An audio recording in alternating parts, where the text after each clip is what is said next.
Tuesday thoughts here as we adjust the top because it always needs adjusting when you put the headset on. Wow, that's bad. That is awful this morning. Hi, John here, you there. It is another go round of SDH AM.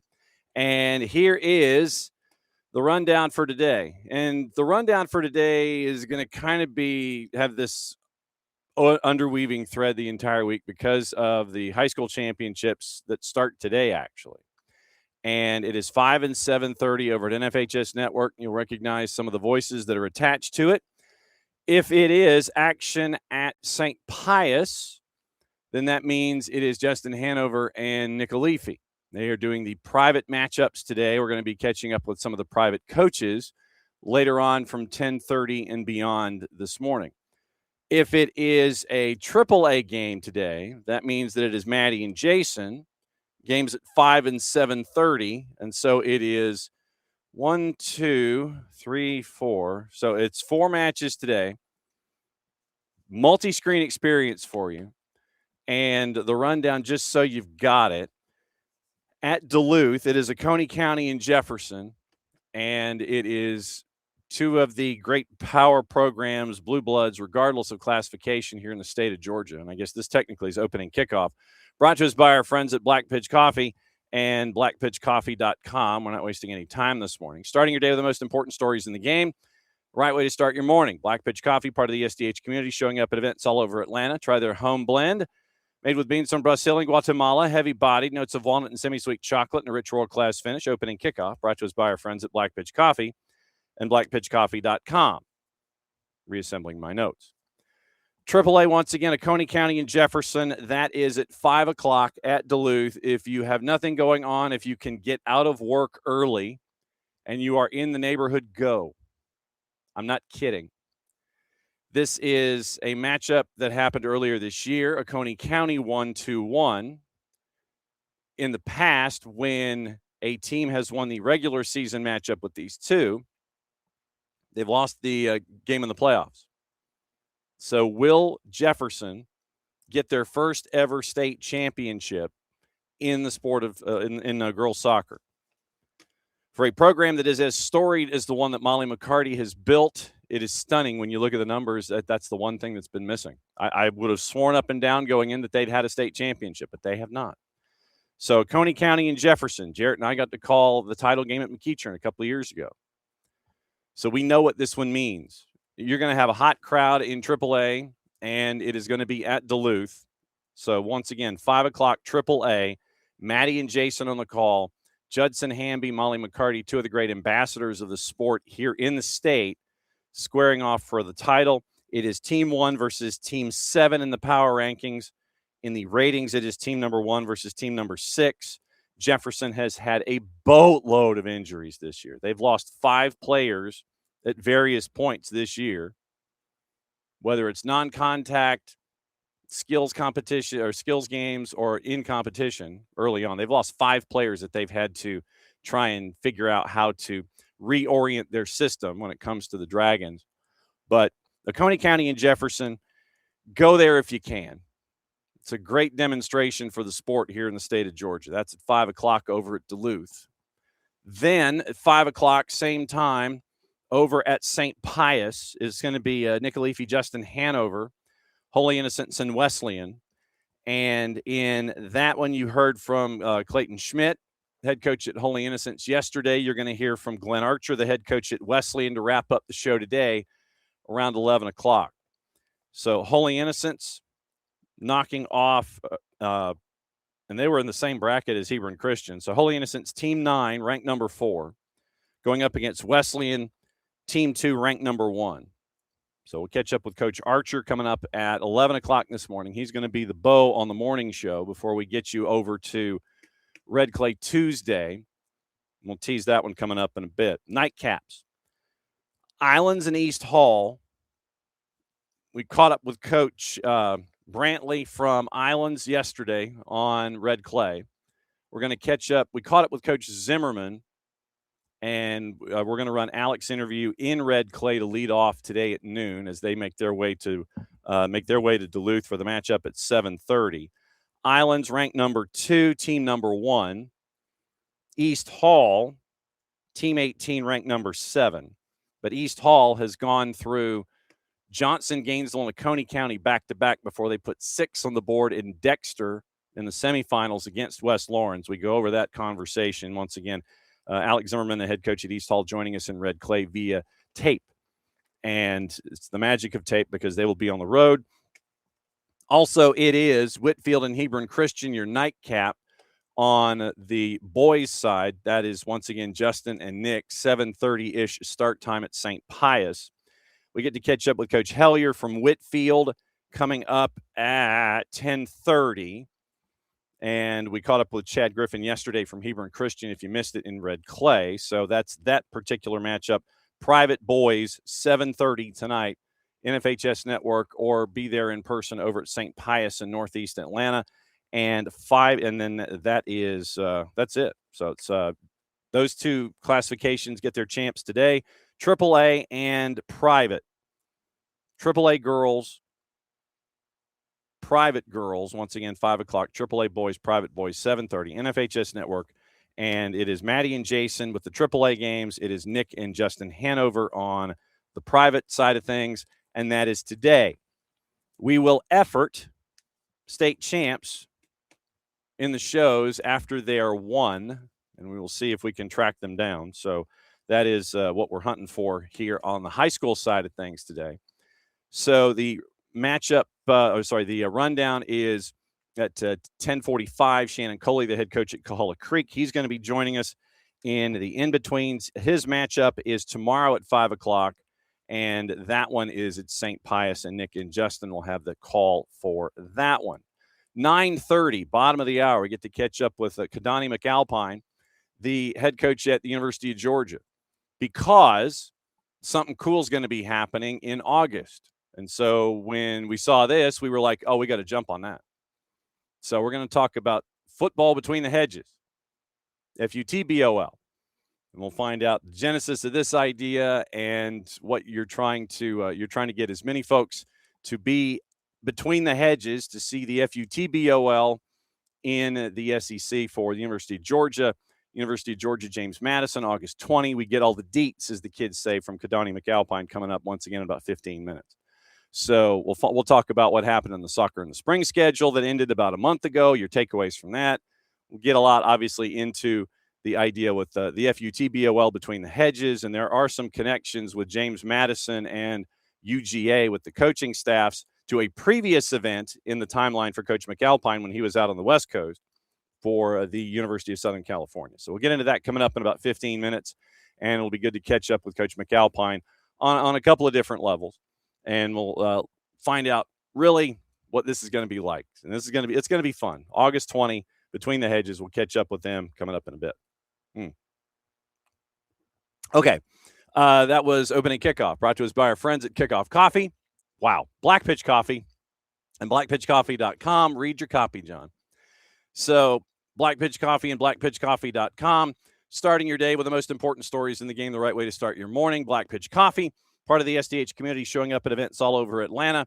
Home blend made with beans from Brazil and Guatemala. Heavy body, notes of walnut, semi-sweet chocolate, and a rich world-class finish. Opening kickoff, powered by Black Pitch Coffee and blackpitchcoffee.com. Okay. We do have news that we have to get into this morning, and it was good to catch up with everybody last night when we were going over things in the soccer over there world. And I know a lot of us in a Major League Soccer sense are tied to what's going on in Vancouver with the Whitecaps. We got to get into that. We've got to get into Middlesbrough and Southampton because this has somewhat escalated, no surprise. And so there's news over there that we've got to get into that has added to what we knew going into last night. But let's start with the Whitecaps, and we'll get you moving into Major League Soccer. Tomorrow there are matches in the midweek. So we're going to be spending time when we're not talking tomorrow about the high school game. We are going to be talking about all of the crews and the matchups and the juice boxes. Have our UPSL update at 9:45 tomorrow. Jason Park, the head coach at our Murchies, joining us at 10:45. And then we'll have Red Clay Wednesday, and we will find out what's going on at Savannah Arts. We'll find out what's going on with Kelly Bowler and Johns Creek. Hopefully catch up with River Ridge if technology will allow, and so on. So The Whitecaps tomorrow in Major League Soccer, as I sit here and take a quick peek at the schedule, they are going to be a part of the busy bunch. They're going to be in Dallas, kickoff at 8:40 at Toyota, going up against FCD. And obviously, it is one of these storylines that we have to pay attention to because the situation for the last 16 months or so, where Vancouver Whitecaps ownership have been trying to find an owner, we know what the discussion has been. Word yesterday, late yesterday, coming out of British Columbia, somewhat optimistic. And what you got to find out yesterday from our friends at the Province and Patrick Johnston, first off, it was from Jay Janauer and our friends at Global BC, Global Television out of British Columbia. So Patrick Johnston adds to it, Vancouver, BC government officials set to meet with several local First Nations leaders on Wednesday. And this was a part of this discussion that we figured would happen and might have to happen, considering First Nations and the relationship that they were having with trying to get the Whitecaps to move out to the suburbs onto First Nations property, and it would be renovating a horse race track course property for a possible new stadium for BC, but they'd have to, for the Vancouver Whitecaps, but they would obviously be moving out of the downtown area and BC Place out to this area in the suburbs. So the meeting is expected to be about the future of the Whitecaps, according to Johnston. Jay Janauer reported that the meeting may involve discussions of a memorandum of understanding regarding the tenure at the stadium for the next 4 to 5 years. Now, if you remember, the Whitecaps themselves are like, this isn't working. We are like last in revenue and last in game day revenue, and we got to come up with a solution here. The province, which owns the facility, this is the only situation that I can think of where a government entity, the government of in this case, a province, owns the property. So right now, coming into this season, there were some allowances made that added, I think it was another $1.5 million to the coffers for Vancouver, the Whitecaps, to stay at BC Place. And they were trying to figure out if they could get to the table. Okay, what else could we do to make things a little bit more tenable? So you're looking at the tenure at BC Place for the next 4 to 5 years. It is important, obviously, for the province of British Columbia to have that facility up and running, have an anchor tenant to get whatever revenue they can. So Janauer reported that it was going to be Victor Montagliani, the FIFA VP, reps of 3 First Nations bands, the city of Vancouver, the provincial and the federal government, and MLS officials meeting tomorrow. And they're looking to get an MOU signed on the next handful of years at BC Place, which would also take you through what would be another World Cup cycle. So Don Garber had meetings with BC Premier David Eby 2 weeks ago when they had the big meeting up there in Vancouver. MLS arranged for further meetings between Charles Altchek, the league's executive VP, on club performance and league growth, and the BC government this week. Those meetings have now been expanded to include leadership from the Musqueam, the Squamish, and the Tsleil-Waututh nations. So 3 First Nations will be sitting at the table now also. Source told Johnston at the province meetings will be focused on getting all the groups on the same page of what could possibly be in rearranging the lease and revenue generation possibilities at BC Place. And the hopes, according to Johnston, with these talks, they'll find enough common ground and proposed stability that might entice one of the groups who expressed interest in buying the team to return to the table. Apparently, revenue generation is, and this is what we've been talking about, revenue generation is the issue. Last in revenue, last in game day rev, and it's not profitable. First decade or so, according to Johnston, playing at BC Place wasn't a big problem, didn't generate a ton of revenue, weren't having to spend a whole lot of money to remain in the middle of the money table. But since 2020, Whitecaps are no longer mid-table in revenue. Once again, they're at the bottom. More revenue sources are needed, 30 or so different revenue categories available to an MLS team, ranging from ticket sales, in-stadium advert, food and beverage, naming rights, and beyond. Axel Schuster admitted when he was asked about it separately from this addition to the breaking news part. Schuster said, quote, "We need significant improvement in all the categories."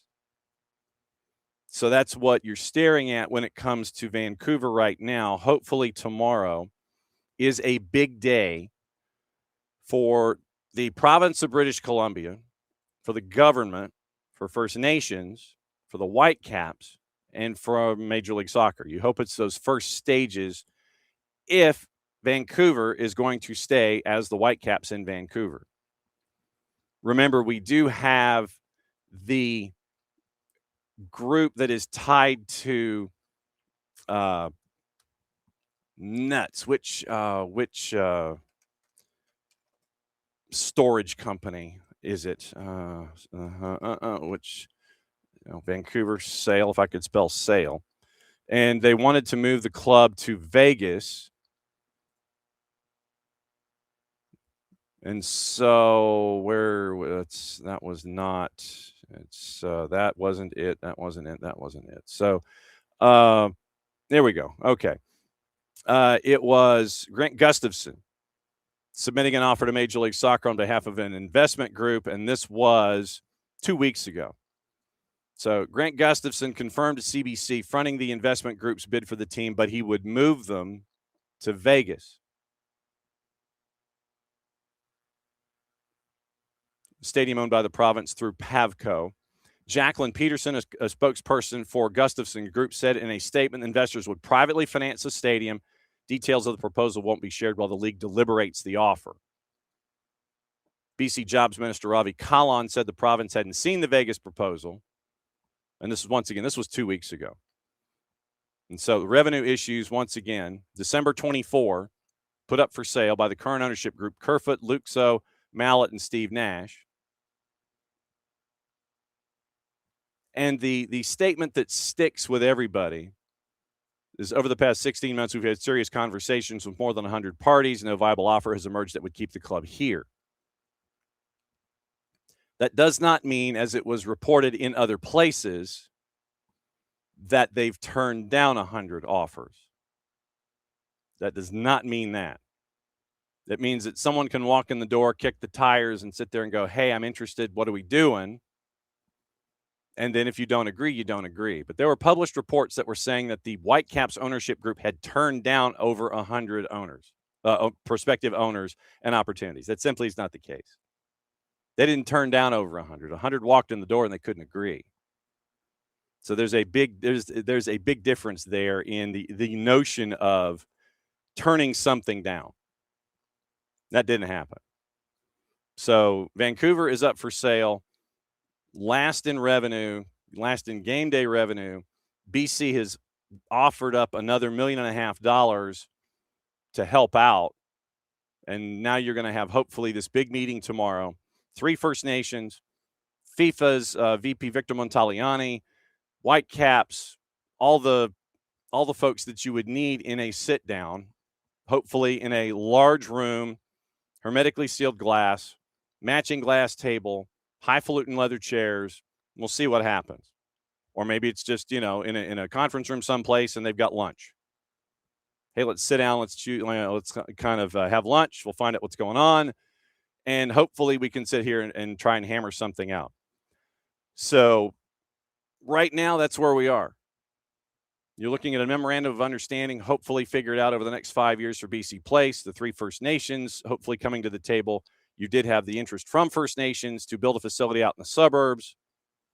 So we'll see where we are. But apparently there's a big meeting tomorrow in Vancouver involving all of these interested parties in keeping the Whitecaps in Vancouver and possibly Vancouver proper at BC Place and not having them picked up by the Gustafson family and moved to Vegas, where the Gustafson family wants to build their own barn.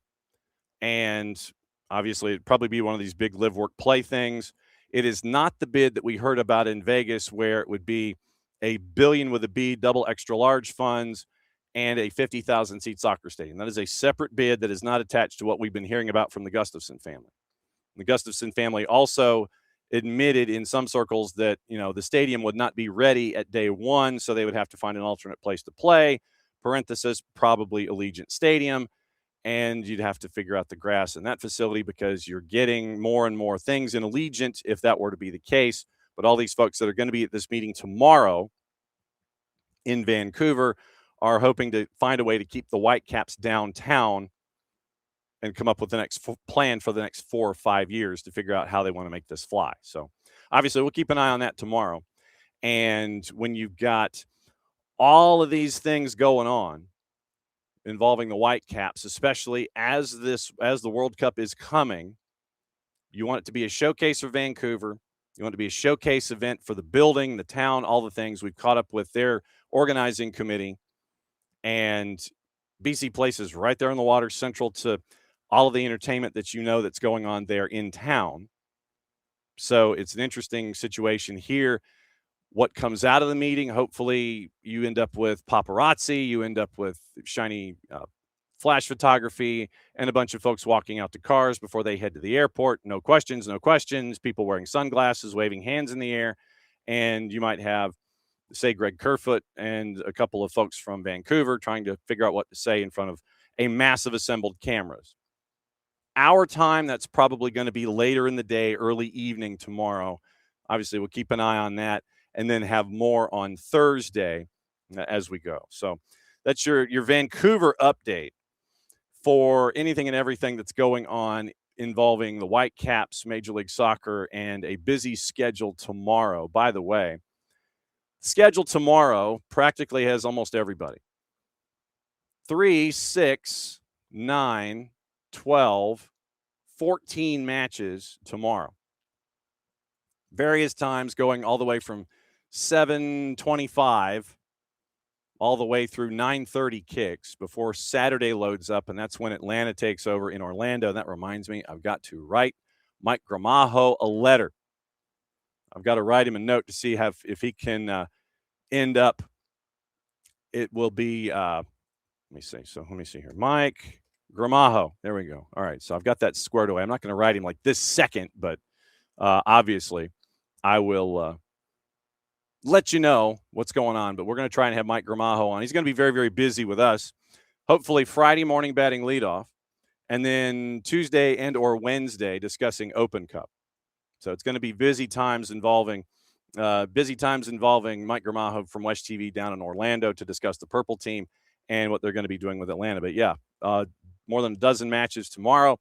We'll go over crews and juice boxes and all the things in and around all of our programming that's attached to the high school championship. So it probably is going to end up being batting leadoff tomorrow, is looking at everything in Major League Soccer, looking at our UPSL update, and looking at Dylan Butler joining us at 10 and Jason Park from Armurchie joining us at 10:45. It is time. And we get to check in and find out what's going on between the hedges. And I mean that literally. I mean this literally. So I was debating filibustering for another X number of seconds just to get us to 9:30. But I'm really intrigued and enthused about finding out about this. So we go to Athens, Georgia, not Greece, people. Come on now.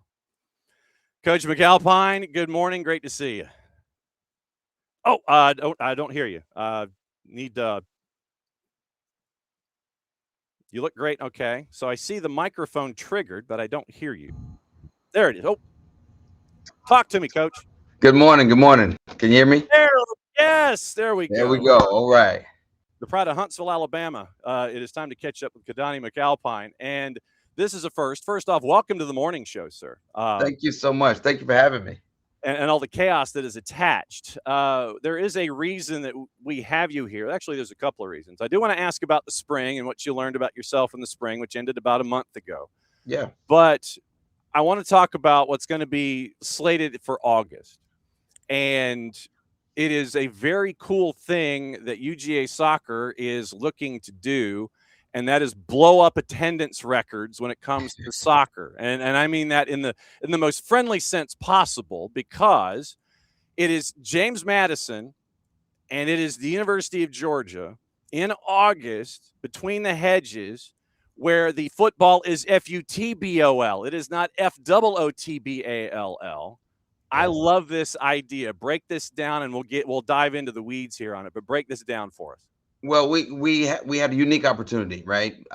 There's so many things. There's the 30th anniversary of the gold medal game being played in Sanford Stadium, and most people don't remember the soccer history here at UGA and how big that was. For women's soccer specifically, it was massive, but for soccer in the U.S., it kind of continued and pushed into the 99ers, a little bit more into the 99ers. And so for us to be able to pay homage, that was one piece of it. Two, it's a unique situation in that while on the West Coast with SC, we played in massive stadiums a few times, always against our rival UCLA, and once against Florida, actually, in the Bank of Cal. And in our rivalry games versus UCLA, we averaged about 8,500 people.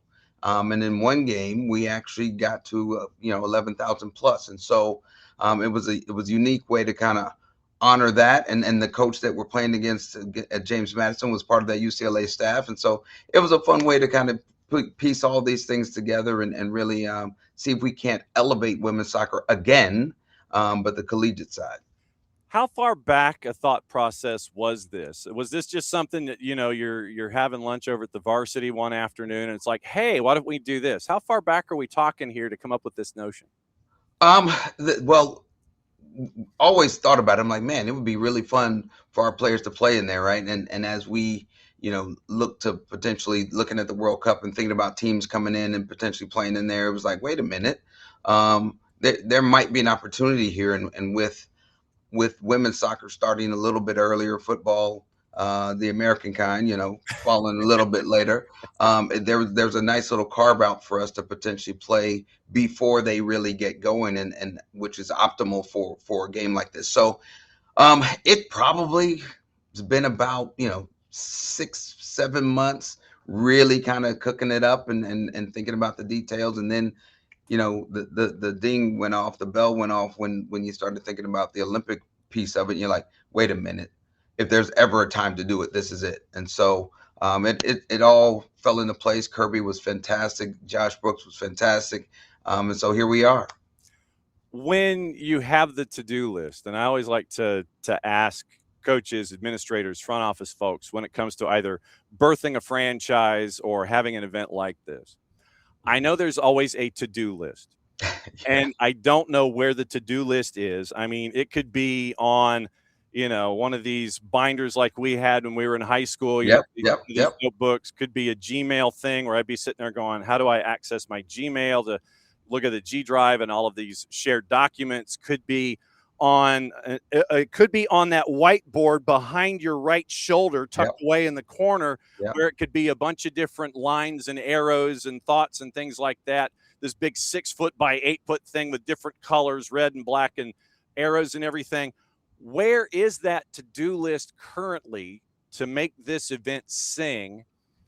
And what do you think the next thing that you can cross off that list is, just so you can sit there and say, okay, yeah, we're moving forward here? Well, that list is in my bag. It travels with me because it's all, it's one of those things. But, I'm really fortunate, right? It was one of those things where once you start to establish a game like this, an event like this, then it draws upon so many other people. And now we're starting to meet, once or twice a month. From here to the end, we're going to be meeting, trying to make this thing go. But the biggest part of this is exactly what I'm doing now, letting people know what's happening.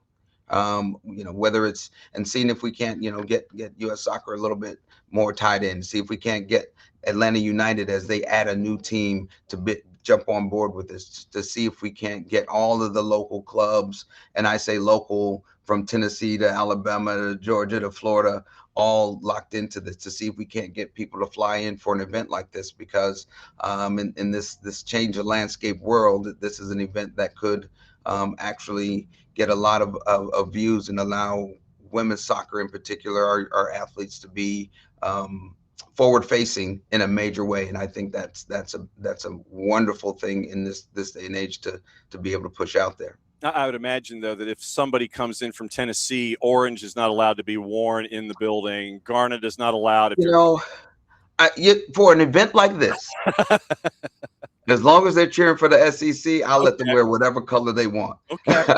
Okay. Yeah, because as you and I both know, it just means more or mas, or however you want to phrase it. But I mean, Yes, it is a great opportunity, and you as an ambassador for soccer, not just in the SEC, but obviously in your time out west as well, 3 time zones away, where you're looking at the growth of the sport. And you mentioned that moment with USC and UCLA that you had in the past. Go from that moment with USC and UCLA, the crosstown rivalry, to where you are right now here in the SEC. What has it been like for you over the last handful of years to see the game go from that moment there, you coming over back here to the Eastern time zone and the East Coast, and now being presented with this kind of an opportunity to just literally blow things up and sit there and say, hey, look, y'all can come into this tent and we can really raise the roof on this thing. What's it been like for you to see the growth from your time coming back from the West Coast? Honestly, it's exciting. It's exciting. We've got 2 sustainable leagues on the women's side that are doing really well.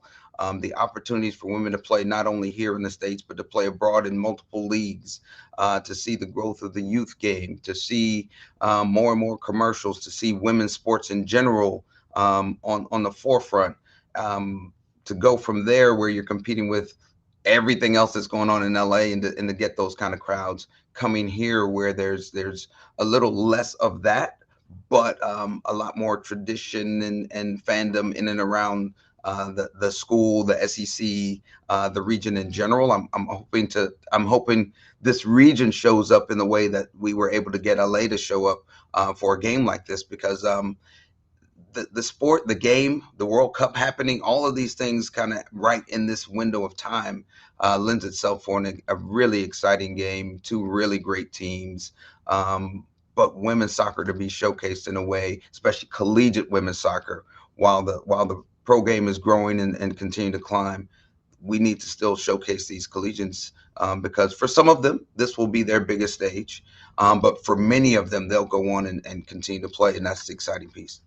When you mentioned the collegiate game when it comes to women's soccer, Mm-hmm. If you were king of women's collegiate soccer for a day, I give you the scepter, I give you the wand, I give you the robe, the crown, everything.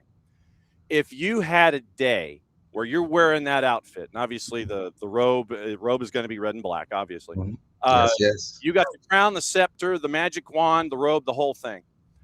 How would you grow, and I'll put that word in quotes, and you can take it whatever direction you want. Yeah. How would you grow women's soccer if you were grand exalted poobah of women's soccer for a day? Could be the collegiate game, could be nationally, internationally. What would you do to increase awareness, to increase productivity, to increase activity, and get folks engaged in it who may not be either on the field or off? You're the one who's in charge for a day. What would you do to get the word out? Well, there's a group of coaches out there, the IWSOC, that are working very, very hard to improve visibility, to improve viewership, to improve opportunities to be seen on linear television.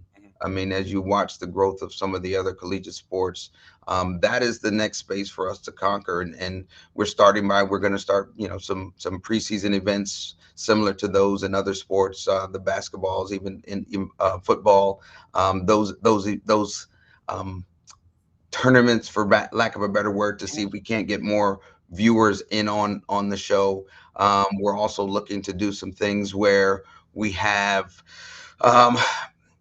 the ideas being thrown around about having more teams come into our college cup space, so we have a longer tournament where more people can see it, potentially even have multiple divisions there in one space, so that you just get more of a fandom. Our sport is a little different. We do have supporters groups, and we make noise and we yell and we scream in different ways. But there is a similarity, right? When you look at the MLS games and you look at what's happening with Atlanta United and the crowd that they get. I was laughing with somebody because I'm like, listen, they just took what the soccer model, the soccer model, yes, but they took the collegiate sport in the SEC model of tailgating and going and putting them in the building, right? It's the same, except Speaking, my friend, amen to the it's for choir. the adults, right? And so we need to continue to try to drive that kind of energy for this collegiate game and bring our supporters groups and get some little unorthodox things going. I would love to see that because I tell you now, right, that the competitive landscape in collegiate women's soccer is unbelievable right now. Yeah, you still have those, teams that everybody's used to seeing at the end, but I'm telling you that there are a lot of coaches doing some really good work, and the level is elevating. And just like you're seeing the parity show up in what we consider the major sports, you're seeing it at the women's soccer level. You're seeing it all across, and whether we like it or not, the landscape is a landscape, but it's helping us actually grow our game and create more parity. And I would want to continue to see those type events to get us more on linear TV, television, to get more fans in the spaces, so that we could continue to put these women who work so very hard front and center for everybody to see the work that they do. Well, and obviously, you know that you can knock on our door at any time, and we will Love that. those voices to help you out with that. And that's and you mentioned the southeastern impact, and this is one of the things that I've been trying to impress upon folks over the last decade. Basically, if you go to, we'll use Atlanta United since that's our footprint right here.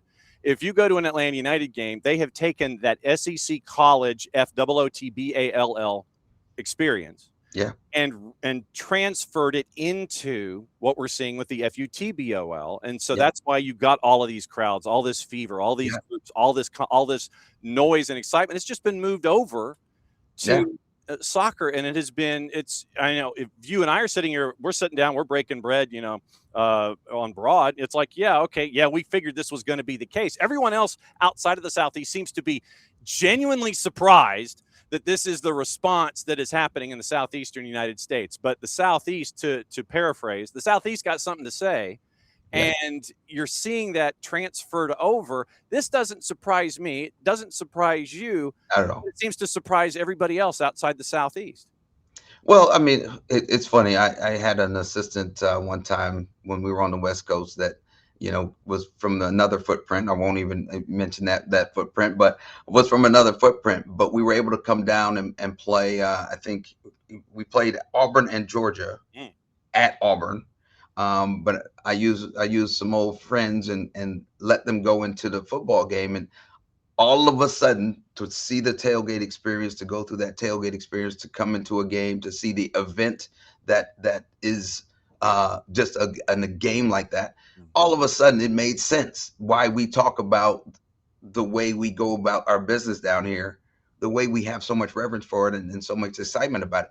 And it doesn't surprise me that you're seeing it, Charlotte, Nashville, here, like you're seeing it in this footprint on a major way. I don't think that's going to change. I think it gives our fan base something else to do in a different part of the year that is very similar to what they're used to doing. And I think that's phenomenal. And so I think it's now for me, it's how do I take our normal football crowd and bring it to football on the same weekend and have them extend the weekend and make it a little bit longer. And so an event like this, playing in the stadium, is one of those events to say, hey, we play big time. We play in the same season. Come see us, check us out, stay a little bit longer on the weekend, extend this experience that you're having, and come watch these women do their thing.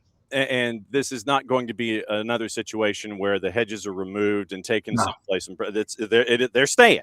Hedges are staying. The field will be a little smaller, but it is what it is for an experience like this. It is probably not optimal for the way we like to play, but at the same time, one thing I can take from an experience during COVID in LA, we played in the Coliseum. It was just where we had to play because that was what it was. The field was smaller and tighter. We played some great games. We had a great experience. We had a good time. And so I expect this to be no different. This is exactly what we're looking for. We just now need the people in the building to create the overall experience. And to be fair, we would like to honor those women that started it 30 years ago. No doubt. I mean, to set the record is one thing, but to really show them the honor and show them how far the game has come here in Athens, here in the state of Georgia. We've got U.S. Soccer here. We've got Atlanta United here. We've got our club here. We've got so many other smaller schools in the state of Georgia that are playing some great soccer. So for me, that is that is the hope. That is the experience that we're looking for. Thursday, August 26th, 30, Dooley Field, Sanford Stadium. James Madison comes in to take on the University of Georgia. And once again, admission free for all spectators with ticket claims beginning on Thursday, July 30. I know you turn into a pumpkin because I know that you're a very, very busy day. But I wanted to ask about your takeaways from the spring schedule ended about a month ago. And you had various levels of competition going up against UGA. What are some of the things that you're taking away from the spring schedule that you're working on going forward? Biggest takeaway, I'm glad we got all of our young people in the building in the spring. we needed to grow a little bit. No, I mean, I think we are exactly where we thought we would be when coming into Georgia. We wanted to change the reputation of Georgia soccer, right? We wanted to change that. I think we were able to do that in the first few years, but we did it through the portal. We did it by bringing in 1 and 2 years eligibility left players and helping push it forward. We brought a couple of players that were familiar with us, and we helped move the needle. We have since this freshman class from 2025 started to shift it. And we want to build where we have some players in the building for longer periods of time that can really grow the culture and whatnot. And so we last year was a great first step, and now we expect to take another jump. We've got some really talented women from all over the country, from a couple other countries, and I like where we are. But we needed to have a couple of mistakes and get some people out there and get through the first jitters of playing their first collegiate game. And that's what this spring was. And now our starting point is a little bit further down the road. This will also be the first summer that we get access in mid-July, which is fantastic. Now we can have a true build into our season, which historically we haven't had. We'd had 2 weeks, ready, set, go, play. Now we've got a full month to kind of get them acclimated and prepared for the rigors, and we can also be a little bit more prepared. So I'm excited for where we are. I'm excited for our team, and I think our schedule is hard as always, and lends itself for us to have a chance to really grow ourselves and be prepared for the SEC run. Yep, and the state championships on the high school level, they start today, so you could be probably having folks sitting in front of monitors staring at a lot of folks at Coney County and Jefferson. You got Whitefield. I mean, that's a big one today to start things off. I know that you've got folks that can do that for you. You now officially have been welcomed into the idea of the morning show here. So you now know where the garage door opener is. Yep. You know where the key is under the mat. So if there is anything, and I mean anything that you want to talk about, east, west, north, south, around the corner, come in at any time. Just let us know. Shoot me a note. Sitting yo, Nelson, I need to come in. I need to get something off my chest. Literally, that's all you got to do. And I know you got to tell Jake Stanley first and foremost, hey, Jake, I'm going to go on the morning show here. I can't thank you enough for doing this, and we will continue to revisit as we get closer to soccer at Sanford, and it's going to be really cool. The FUTBOL Between the Hedges in August. Coach, I can't thank you for dropping by enough. It's been fantastic to see you. Don't be a stranger. We'll catch up soon, my friend. Thanks so much. It's been a pleasure. Go Dogs. Well, yes, and the woofing that is appropriate that goes with it. It's Keidane McAlpine. He's the head coach at the University of Georgia, and he has survived the morning show, people. He survived the morning show.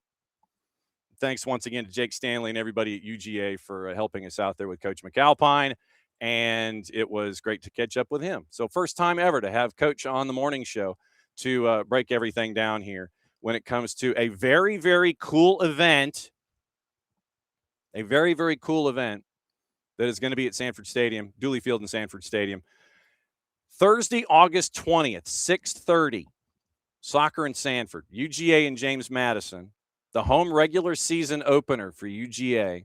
Very, very cool. First ever contest between those. It's going to be the first ever, contest for UGA between the Hedges. And as you heard Coach McAlpine say, Hedges are staying. Might be playing a little bit more like Yankee Stadium, maybe a 106 by 68. We'll find out. Maybe we'll get Peter Vermes to go out and measure. But it is very, very cool doing this on multiple fronts where you're remembering the legacy of the 96 Olympics. Everybody needs to go wear their 96-26 gear, by the way. And you can go and support a moment for celebrating the Olympics and the Olympic team in 96, remembering the beginning of this to the 99ers and beginning what we've seen from women's soccer from that moment forward. So August 20, once again, admission free for all spectators with ticket claims beginning on Thursday, July 30th. So if you are someone who already has tickets in the UGA athletic sphere, July 30, Thursday, you can start your Thursday, July 30, you can start your ticket claims and get everything rolling there. But very, very cool that we were able to catch up with Coach McAlpine, and I can't thank Jake Stanley enough for reaching out to let us know about this and a bunch of different things to honor with this match. 76,481. Would I love for it to be that, that close to that attendance figure in August for the FUT-BOL between the hedges? Absolutely. The numbers that we are looking at here, looking to break the NCAA soccer attendance record, women's 14,410. I think you can do that pretty easy. Knowing what the sport is here in the Southeast, I'm sure you could get anybody and everybody from, down here to Atlanta all the way up, and Coach McAlpine was sitting there saying, hey, let's bring folks from Tennessee and the Carolinas in, the whole deal. 14,410. I'm going to make this challenge right now, and we are 3 months and a week, so 13 weeks. We're 13 weeks out, say. I'll make this challenge right now. I can pretty much guarantee the Southeast and the state of Georgia and fans of UGA and fans of the sport of soccer, in our sleep, we could clear 14,410 for something that is free to walk in the door, for a sport that we love, and you're going to be setting a record. 14,410, I think that's easily attainable. Men's record set in 1980, 22,512.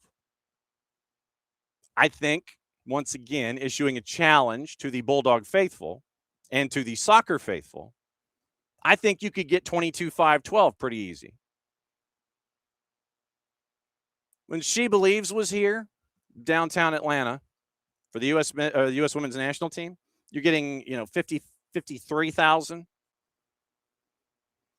I think you can get 22,512 to show the support for the game and the event and setting a record that you all could be attached to. And yes, we're going to be hitting this pretty hard.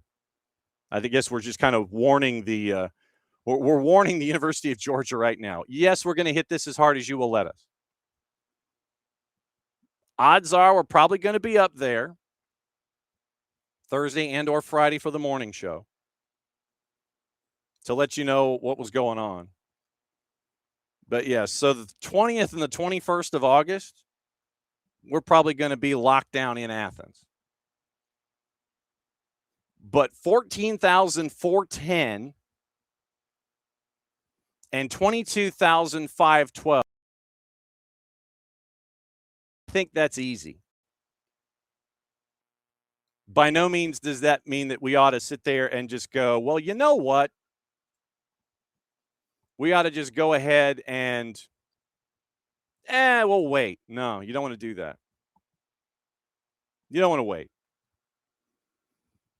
Don't want to wait to the last minute. Don't want to create a rush to the door. You don't want to do any of that stuff. You don't want to do any of that. 14,410, 22,512. I think those are easily attainable. Southeastern Conference or Southeastern soccer fan. I think that's attainable. And then Coach McAlpine mentioned that USC-UCLA match back in 2017, 11,925. That's the regular season women's attendance record. So those are your three markers. JMU head coach, by the way, that Coach McAlpine was referring to, Joshua Walters Sr., involved in the 2017 match. He was the associate head coach for the Westwood Bears. 11-9-25, 14-4-10, 22-5-12. I think those are attainable. But obviously don't wait until the end to sit there and hey, let's go. Dive on it now. Put it on your calendars now. Get it all gassed up now. Then it's all good. So that's what you're staring at here. And once again, thanks to the University of Georgia for helping us catch up with Coach McAlpine in all of this. And look, we will sit like, look, you guys want to look, we're here. We're here. We'll talk about it all the time. We could be recurrent. You could have a recurring spot once a month with Coach McAlpine going forward with the progress reports and everything. We want to blow this up because we know that this part of the country has the love and respect for the sport and understands that moments like this can be seminal in the growth of it going forward. 11-9-25, 14,410, 22,512. You got this. Soccer fan, you got this. So set your calendars now. The fact that it is a Thursday night also helps out. You're at the beginning, I think you're in week 1 of the high school football season, and it's on a Thursday, so it doesn't really interfere with a whole lot. Might interfere with, if it was, one of those preseason kickoff deals. Thursday night at Sanford Stadium, Dooley Field at Sanford Stadium, for this game. This is what you're staring at. But 3 attendance figures that can be had. Alia jacta est, as they used to say in Latin class to me. The die is cast. Lay it all out. You can do this. It's going to be a great night, a great way to remember a lot of things in the past for the sport and a lot of things going forward in the sport. It's an opportunity to celebrate all of it and set a record while you're at it.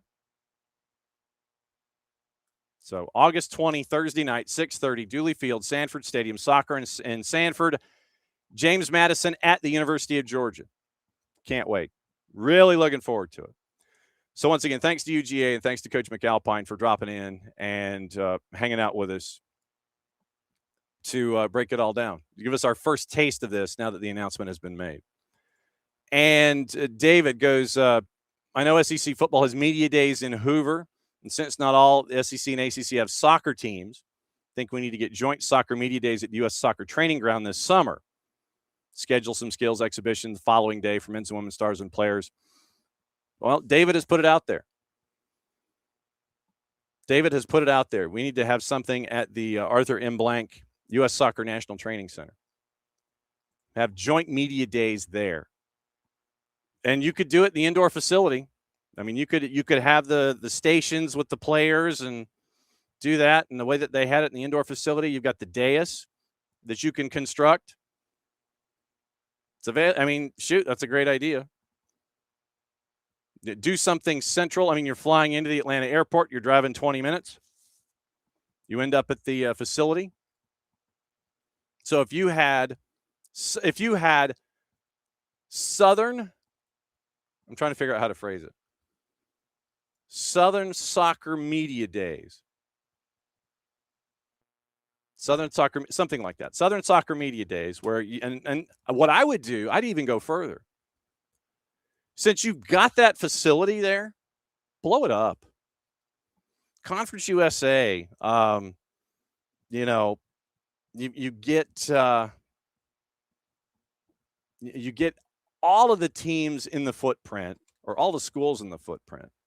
Like if you did, no, not that.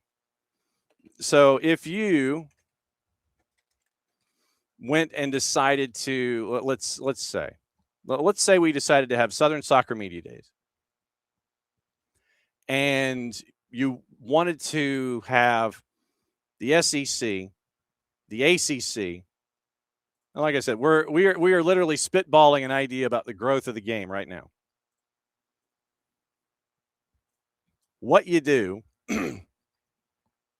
is you look at the Sun Belt, Conference USA, the SEC, the ACC. If you could come up with a day where you literally just blew it up and had as many conferences as you that could come in. Oh, yeah, Dave, look. I mean, seriously, yeah, I'm bringing in the Fun Belt. That's on purpose. You want to bring in the Fun Belt? You want to bring in Conference USA? You want to bring in, SEC and ACC as your hub? You bring in the Fun Belt because, I mean, that brings in Southern and State from the Georgia perspective. But, I mean, you add in all of that stuff. If you turned it into a Division I Southern Soccer Media Day, and at this point, it would probably end up being more like SEC Media Days, or it might end up being more than one because of all the number of schools that you hopefully could get. If you had Southern Soccer Media Days at the National Training Center, in the in the indoor training turf, or if you had like one of the conference rooms or whatever, and you had them just exhibitions and kickabouts, maybe practices at the training turf that is immediately when you walk outside the building. If you had them having, if they had a practice, that way you could get some B-roll. If you're looking at it from a media perspective, you get some B-roll of practice. You get sound bites from players. You get sound bites from coaches. You have the sound bites inside. They go out and practice. They maybe do an hour, just kind of messing around a little bit just to kind of showcase themselves.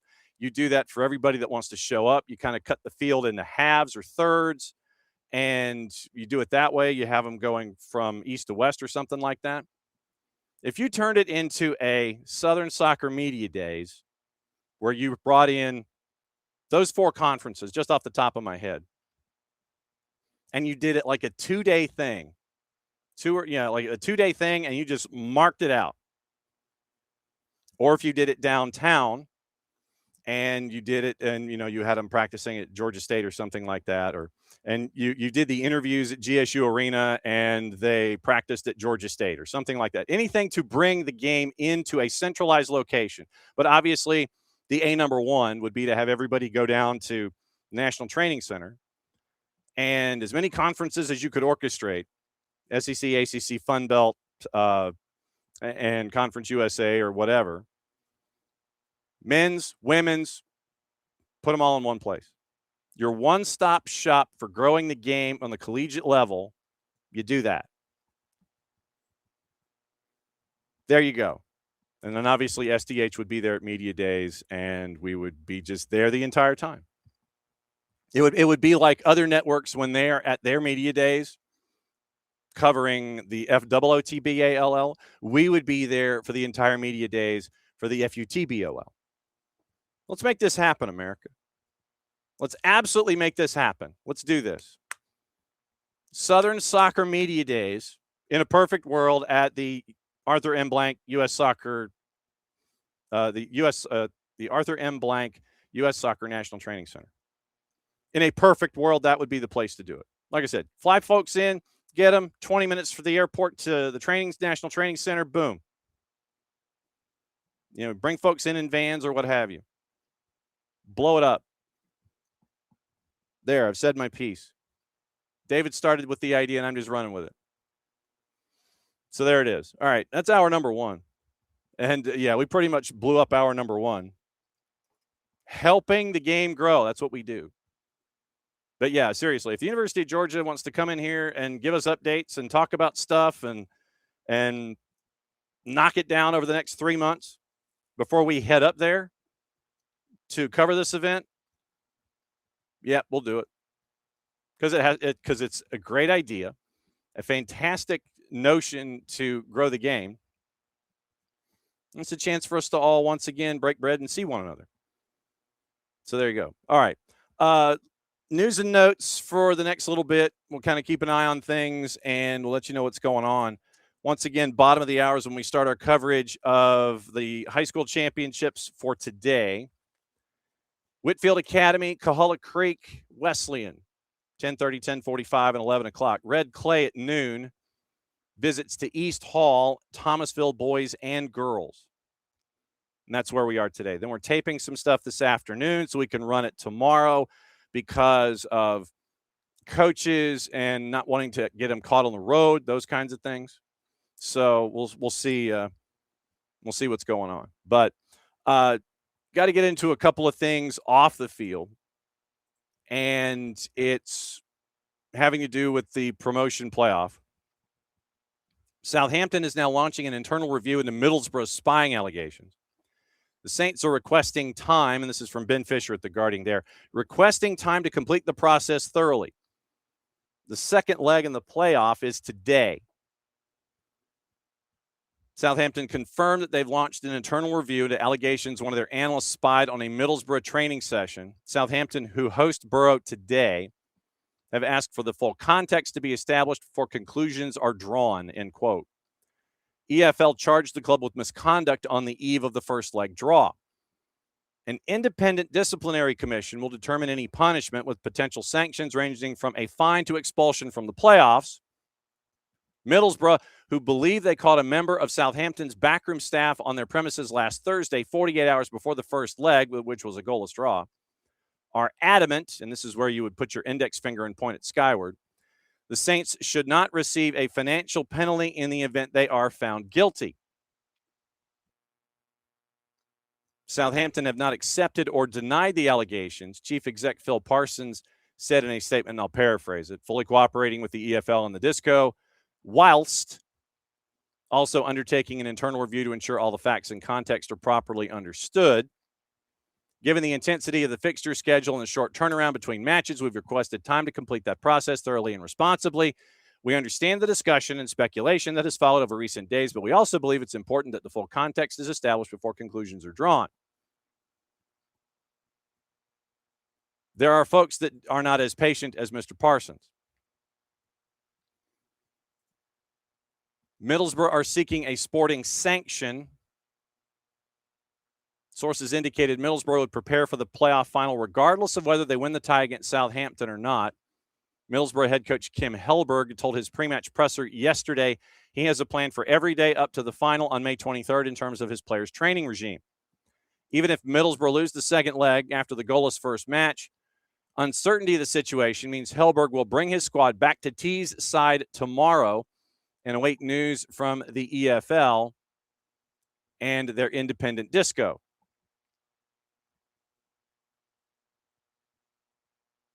And there are, and it's once again, it's the investigation, allegations of unauthorized filming. Middlesbrough is going to hang around even if they do lose. Players issues logistical difficulties of trying to sell over 35,000 tickets to fans for their final on Saturday week. Club have kept their options open. Southampton, if they win, supporters, manager Tonda Eckert and his players are going to celebrate on the pitch before they begin any preps for the finals. But the commission's finding could reverse any of that. EFL rule 92.2.12, so basically 92-2-12. The commission can order any other sanction it may think fit. Words in quotes.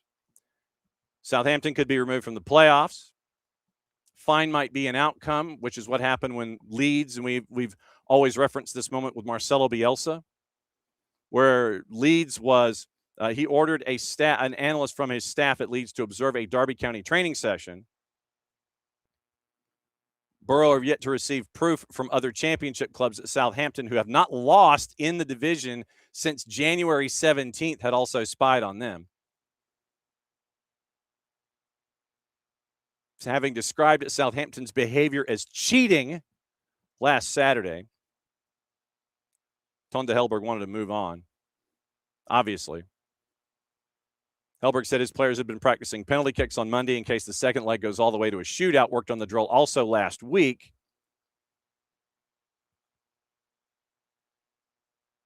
Although Borough striker Tommy Conway, get this, he lightens the mood by staring through a window as Hellberg spoke, pretending to be holding binoculars. If Southampton were found to have footage of Borough players' penalty practice, this would add weight to Hellberg's opinion that he gave to BBC Tees that this is, quote, immoral, end quote. Member of Eckert's backroom staff seen observing Borough's training last Thursday when confronted ran off. Basically, dude got busted and ran off. But there is a section of the rule book that if they wanted to be literal with it, prohibited conduct observing training sessions, 127.1. Without prejudice to the requirements of Regulation 3.4, that each club shall behave towards each other club with the utmost good faith. No club shall directly or indirectly observe or attempt to observe another club's training session in the period 72 hours prior to any match scheduled to be played between those respective clubs. So then you can sit there and it's like, okay, what rule? How much? Do you fine? Are you done? Do you figure out what you're looking for? Is it a straight up fine? Do you get bumped out of the playoffs? Then does that create chaos in the team that finished in 7th? See, Wrexham, do they end up with a claim in some manner? We will see. Quick note, Iraq coach Graham Arnold was going to present the squad in the next 3 to 4 days. He's going to bring a large squad to Spain between 35 and 40. And according to Ronnie Amir, he's saying expect a few interesting names in the squad.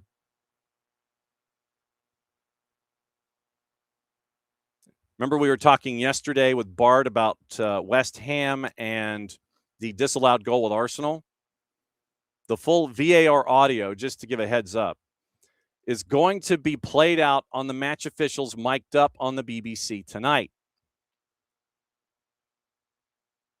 So if any of you have access to English television and want to hear the entire conversation, match officials mic'd up is going to give you the ending of West Ham and Arsenal. So we will see what happens with that. And I didn't realize that the Kraft family owned Southampton either. And contractual you're done. You're done. You're blocked. And you are now also reported. So we're going to report the bots like we always do. Viewer solicitation bot. This is what I always do. When I report it, I always sit there and say viewer solicitation bot. BOT 23 characters. That's what we're doing. Report submitted. Close it up and go. All right. So that is. Now, I didn't know that the Crafts own Southampton. That's interesting too. And so you have now all of those things going on. Quick note from Derek Ray. Marie-Louise Eta guiding Union Berlin. We talked about it last night. To the victory on Sunday. Hamburg have appointed Kathleen Kruger to the role of sporting CEO, worked at Bayern for more than 20 years, last as the head of organization and infrastructure. So we'll keep an eye out for that. Very cool stuff there. All right. Let's get into the other news, notes, and things that are on the table this morning before we hand it over to the high school coverage starting at 10:30. Interesting thing from Fabrizio Romano. Sergio Ramos is apparently on the verge of buying a club. Tiago, it's where is it? Hang on. Where is it? Yeah. We also have some other news overseas. Hang on just a second. Sergio Ramos is going to complete the process to buy Sevilla and become the new club owner. Deals in place with his brother Rene, and now they're waiting for official and formal steps with lawyers before they make the official statement. Hansi Flick has said that he is going to sign a new deal at Barca. Quoting him, he says, "We will continue until 2028, and if all goes well, we'll make the decision to continue one more year." So he is not going anyplace. Danny Carvajal has been left out of the Spain squad for the World Cup. Out of the 55 players, he is out of the 55 players list pre-selected by Luis de la Fuente. So it is the end of an era. No Danny Carvajal for Spain. And out of contract also in June at Real Madrid. Ben White out of Champions League final, missing upcoming matches for Arsenal until the end of the year. The knee injury that he suffered in the match where he was down and looked in incredible discomfort. It's going to keep him out. More tests to confirm if he can even be in the World Cup squad or not. Thiago Silva has been included in Brazil's 55-man preliminary squad. Final decisions by Ancelotti on Thiago. Neymar will be made next week. Thiago did not feature from Brazil since the World Cup in 22. He knows Ancelotti well and won the league at Porto at the age of 41. And just to give you an idea, tonight, 6 o'clock Europe time, so that would be, if I'm looking at it correctly, 1 o'clock our time, 1 o'clock here in the East Coast. Florentino Perez. Oh, sorry, David. That's okay. Oh, the Spygate. Gotcha. Thank you. Florentino Perez at Real Madrid. He's having a press conference 6 o'clock Europe time. So, for those of you that are interested in Real Madrid and its future and whether or not the next manager will or will not be Jose Mourinho, you might have an answer, say, 1 o'clock in the afternoon. You might have an answer. Oh, okay. The current owners of Southampton, by the way, are Sport Republic, a British sports investment firm founded by Rasmus Ankerson and Henrik Kraft. Well, Henrik Kraft, see, the Krafts, Henrik Kraft, financed by lead investor Dragan Šolak. Firm currently holds an 80% stake in Southampton. They also have a 70% stake in Göztepe, first foreign investor to buy a club in the Turkish football. July of 23, they became controlling shareholders of French club Valenciennes. They also own Malikura, Tonser, and Sportbuff. Those are subsidiaries. But Southampton, they own 80% of it. Set up was the former director of football at Brentford. Henrik Kraft, formerly a partner at KKR. KKR continues to circle back into things. Dragan Šolak told about the plans to obtain stakes in football clubs. Šolak agreed and became a lead investor. United Group, the media company founded by Šolak, previously held the rights to screen Premier League matches in Southeast Europe, lost out on the latest rights to Telekom Serbia. Šolak has insisted his decision to become the lead investor was unconnected to losing Premier League rights. February of 25, Kraft left this position as director of Sport Republic UK, stepping down as chairman of Southampton and Valenciennes. As of 25, Kraft is still listed as an active director in Sport Republic Holding Limited. So, David, you weren't wrong. You weren't wrong. Henrik Kraft, formerly a partner at KKR. Yeah, you weren't totally wrong. But yes, Florentino Perez press conference on the Real Madrid situation, 6 o'clock Europe time. So if my math is right, that's 1 o'clock our time here. And I imagine that our friends at the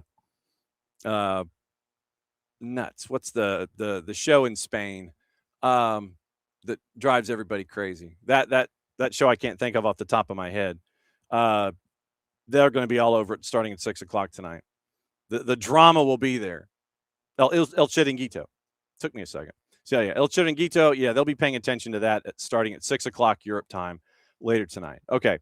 Also, gossip, rumor, and innuendo, what to watch, where to watch it, how to watch it. Once again, coming up, it is going to be an opportunity to start our high school coverage coming up bottom of the hour, and we're going to break everything down, starting with Whitefield Academy and their big run in boys soccer this season.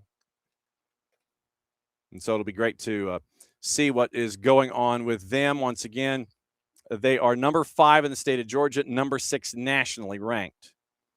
And so Whitefield Academy will start our coverage on the boys' side of things. We're going to catch up with Steve Hellier coming up once again in about 10 minutes. So what to watch, where to watch it, how to watch it, and all of your gossip, rumor, and innuendo.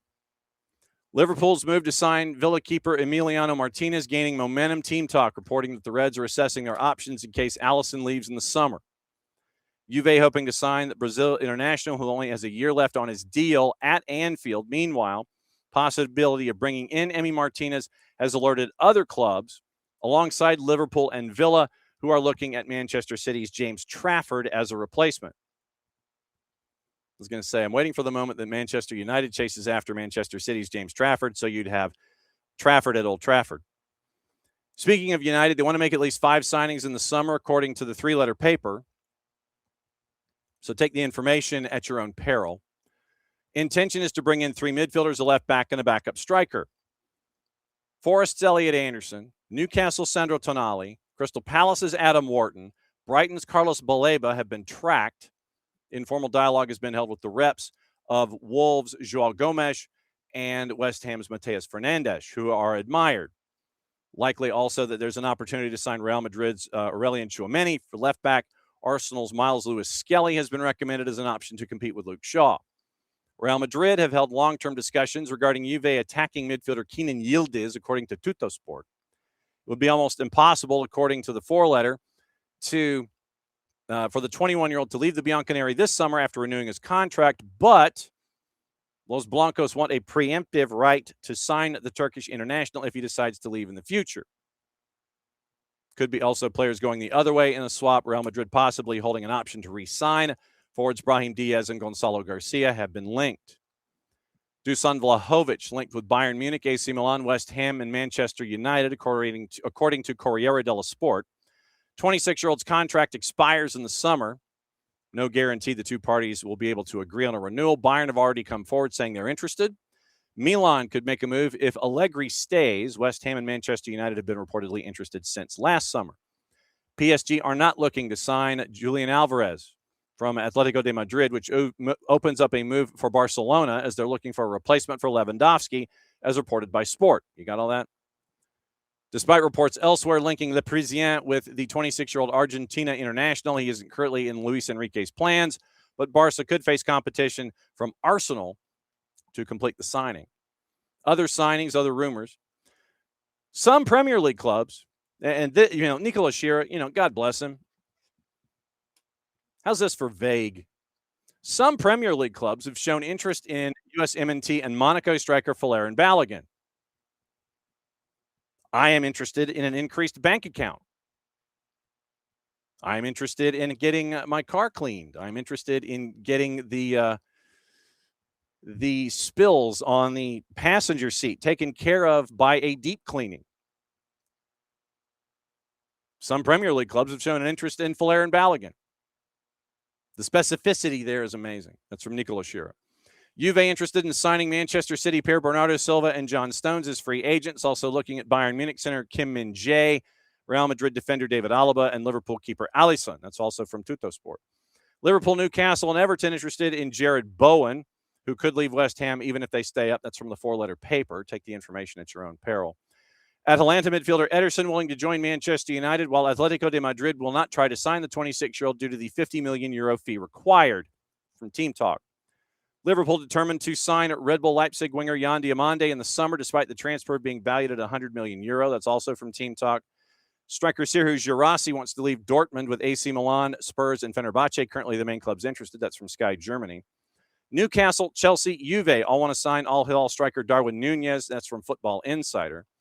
Manchester City, have to be clear, want to sign teenage Hertha Berlin midfielder Kenneth Eichhorn and loan him to Bayer Leverkusen. Bayern Munich, Borussia Dortmund, and RB Leipzig have also shown interest. That's also from Sky Germany. Efforts for Everton to sign Roma right back Wesley Franco will be damaged if they are unable to qualify for European football. Arsenal and Liverpool also interested. That's from Team Talk. Manchester City monitoring Lille striker Matias Fernandez Pardo. It's from Nicola Shearer. 3-letter paper. Chelsea have met with Bournemouth manager Andoni Iraola. Xabi Alonso, Oliver Glasgow, Marco Silva could be brought in. I could too. David De Gea wants to stay at Fiorentina despite the goalkeeper receiving interest from Juve. That's from Corriere dello Sport. Lazio's Mario Gila and Royal Union Saint-Gilloise' Anand Kalaili are concrete options as Napoli look to strengthen their backline. That's from Corriere dello Sport. Chelsea are tracking 16-year-old Hakala and Ghana U17 striker Rubinho Yalgavi, while Napoli also plan to scout him. That is also from Team Talk. And that is your gossip, rumor, and innuendo attached to it all. Now, really quickly, I'm going to go to Steve Hellier coming up here in a couple of minutes. Justin Brantley has crashed from the bus. So where are you, sir? Oh, he dumped out. That's I-16 for you. Oh, he dumped out. There he goes. So we're going to catch up with Steve Hellier coming up here in a sec. But, Justin Brantley decided he's going to try and crash from the bus. So we'll see what happens here. Oh, it's the spinning wheel of doom. We know what that means. That means that he's in the trees. He is in the absolute trees. Quickly, where are you? Other than drifting in and out on I-16. I'm trying to see if the signal's going to work out. Oh, there he is. I hear it. Hey, John, how are you? You tell me. You're the one. Where are you? Man, we are cruising right now down the 16, sitting passing mile marker 95. Okay. So when did you get on the bus? We got on the bus at 9 o'clock. We had a great send off by the school. They did a great job. We walked through the school. It was really nice little fanfare. The band led us, cheerleaders led us through the halls, and just had a good time doing that. Boys had a blast, and now it's really been about controlling emotions for the next hour and a half, 2 hours before we stop. So I think our next stop is the Dublin area. We're gonna do a rest stop and then go from there. So. Okay, good deal. So please, if you would, be safe going down I-16. I'm glad you were able to crash and give us the update that you are on your way north. In Dublin, there's that main exit that's got all of the eateries and like the truck stops and all those kinds of things. So let's see. So about noon would be when you are next stopping. So hey, look, if you're going to let us know what's going on, you want to hop into the noon show. Hop into the noon show at noon and give us an update.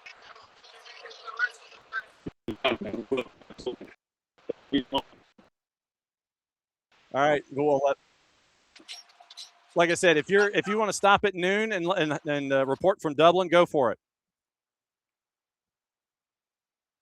Oh, I-16. You got to love I-16. Okay, so that's Justin Brantley from the road, as he promised. Now, all right, let's go to someplace that is not the road. He's in a room. Steve Hellier, the head coach at Whitefield Academy. How are you, sir? I'm probably more comfortable. Yeah. He was. Well, yeah, Justin, basically, he said yesterday, he's like, well, how about I give you a call from the road? This way we get to track him from Savannah as he's making his way up to the finals. And so they made it, and they're about an hour and a half away from Dublin, and we'll see where they are as the day goes along. First off, thank you for coming by on a game day. I know that some coaches have their routines, and they're all set in locations and things like that. So how is game day?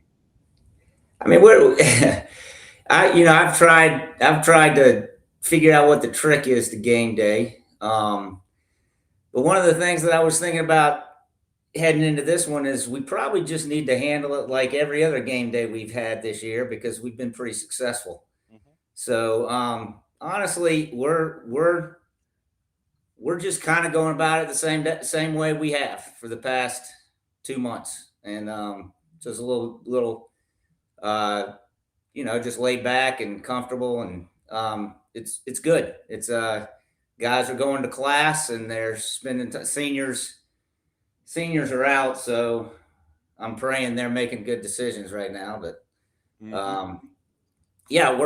we had a good breakfast this morning, and we're gonna have a good pregame meal, and then hop on the bus and travel 30 minutes across town, depending upon 285. So yes, knock on wood. Yeah. The matchup tonight is a familiar one, and when I mention AIS to you, it is. I mean, when I mention AIS to get you to this matchup with Hebron, we were there for the first one. We had that one on the network, and it was a crazy 3-2 one. And then you survived this time 1-0 against AIS. What did you learn in that semifinal that's going to get you ready for the matchup against Hebron coming up tonight? That these last two games against GHSA and AIS is we've learned that we've just got to bring it every moment of the game. I'm not going to pretend like we had strategy both against GHSA and AIS, but that was just two really good teams going after each other, and you can't control what's going on in that game for any given situation. Our guys worked really hard, and we tried to control everything we could control, and we got a bounce or a break. I did say in the GAC game when we headed into overtime, I was like, guys, this game could go either way. We need somebody to try to step up and make a play. And Jack Raymer, our outside winger, basically decided to do that. So when he went up for the ball for the assist to Cash Peterson on the goal, he flat broke his nose trying to win that ball. So yeah, he made every effort to make that play, and we were fortunate to get the goal. Same with AIS. I mean, that game could have gone either way. It's just, you just have to control the things you can control, and then pray that things go your way. Well, and you mentioned Jack, who is at 8-8 when it comes to contributions this year. Yeah. And to have someone like Jack, who is one of your he's one of your sophomores, one of your underclassmen. Yeah. To have that kind of an impact, you've got a couple of sophomores that are sprinkled in with a lot of upperclassmen. What's it like to have the security and the knowledge that you're going to have those younger players, the 16-year-olds, come up and step up in those big moments for you when you need them? It's huge, and all the three of the contributing sophomores they fly under the radar. They're not the big people they're looking for, but guys like Jack and our center back Camilo and Tion, when he comes in and he's healthy, they're playmakers, and they make things happen. Jack has made his, we talk about the assist to the assist. And that's huge. An assist of an assist is as big as an assist, and just doing their part. And Jack's always one or two touches behind the goal, and he can put it in when he needs to. Those sophomores for us are outstanding, and they're humble, and they're not trying to get the spotlight. They work their tails off, and it's outstanding. And we got a bunch more sitting on the bench. We are deeply deep, and it's nice to be able to know that somebody coming. We're not dropping off when somebody comes out or whatever else. So we had that sophomore class is a really, really good sophomore class. So that's exciting. Deeply deep. I'll have to remember that one. That one's pretty good. But that's good. I'll have to remember that one for broadcasts. Shannon Coley coming up in about 10 minutes. So it'll be great to catch up with him and find out what's going on at Coahulla Creek at a quarter till. 15 different goal scorers this year. Yeah. Across the board. And you've got 2 double-digit goal scorers, but at the same time, you've got 15 contributing to the numbers that you've put up this season. To see that kind of, okay, everybody that we play has to prepare for not just 1 or 2 double-digit goal scorers, but they've got to prepare for everybody. That's got to be a great luxury for you, and something that's really cool to rely on. It's like everybody can jump into the play and contribute and be a goal scorer for me here in 2026. Yeah. And it's, I'd love to claim that I've done something to generate this, but we're super fortunate to the quality of players we have across the board and at different levels is just, I don't know what to say. Our guys play so well as a team, and they make sacrifices for each other and get after it. And it's just we talk about state championships, we talk about winning, and this game is going to be. Hebron is such a great team, and we had a war against them in the during the season, and we talk about it'd just be this, but the joy and the beauty of being able to coach a team of these quality guys and how hard they work and what they do for each other, that is the true blessing. That's the true blessing of being a coach. And I'm not saying I don't want to go out there and win this game and take it home, but keeping the focus on recognizing that to be able to play these guys, to play together and to be able to coach this team. It's awesome. It's just awesome. Since you're reading my notes, I'll go ahead and ask the Hebron Christian question. What do you remember about that game 2 months ago that has stuck with you since?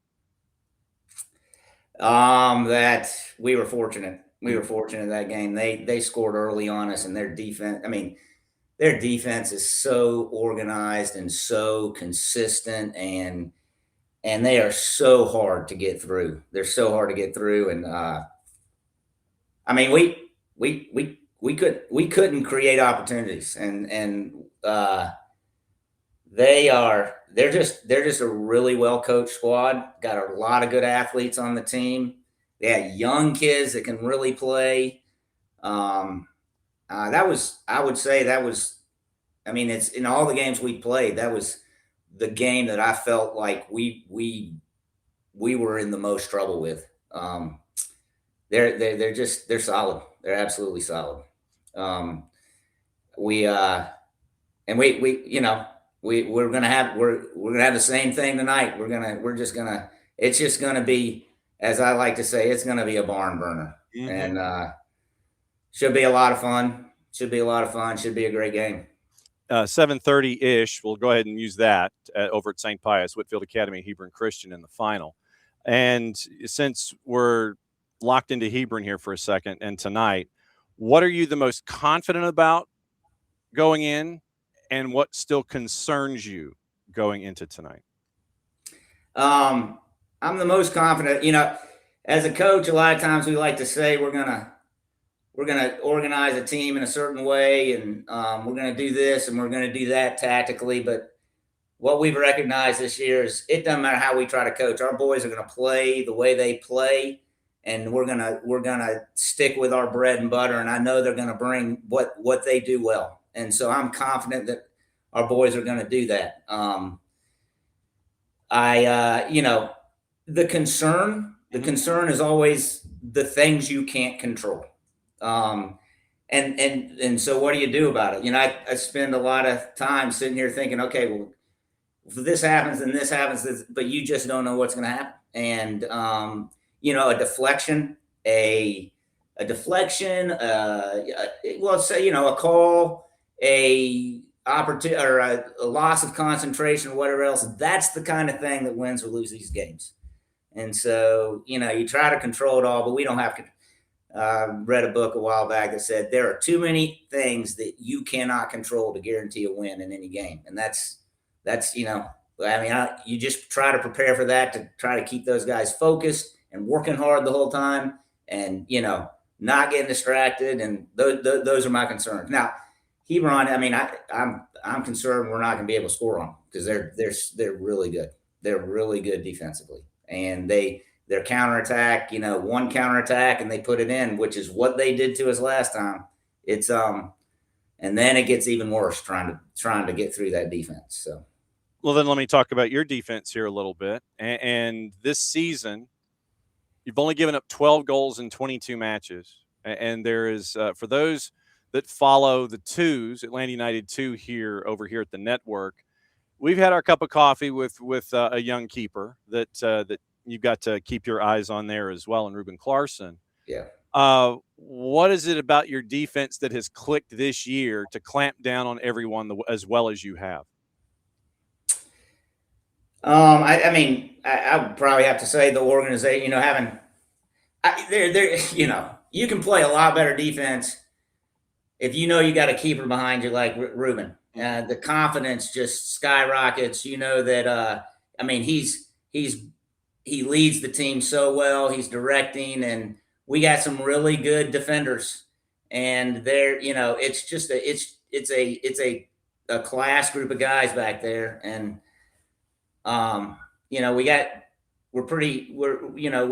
for the most part, we play a lot of in the offensive third, so that helps as well. But our defense is very organized and very confident, and that's got a lot to do with Ruben being back there for sure. You're ranked number 5 in the state, number 6 nationally, depending on the poll. Yeah. Are you a coach that embraces that kind of number? Do you sit there and talk about it with your players? Do you have them try and ignore noise like head coaches doing interviews on morning shows the day of matches? How are you when it comes to dealing with all of the external noise during a season that ends up, in this case, playing in the last game of the year? Do you embrace all the national talk and the national rankings, or you just kind of sit there and go, yeah, whatever? I think I make it clear to the boys that how in the world they come up with that ranking? This is.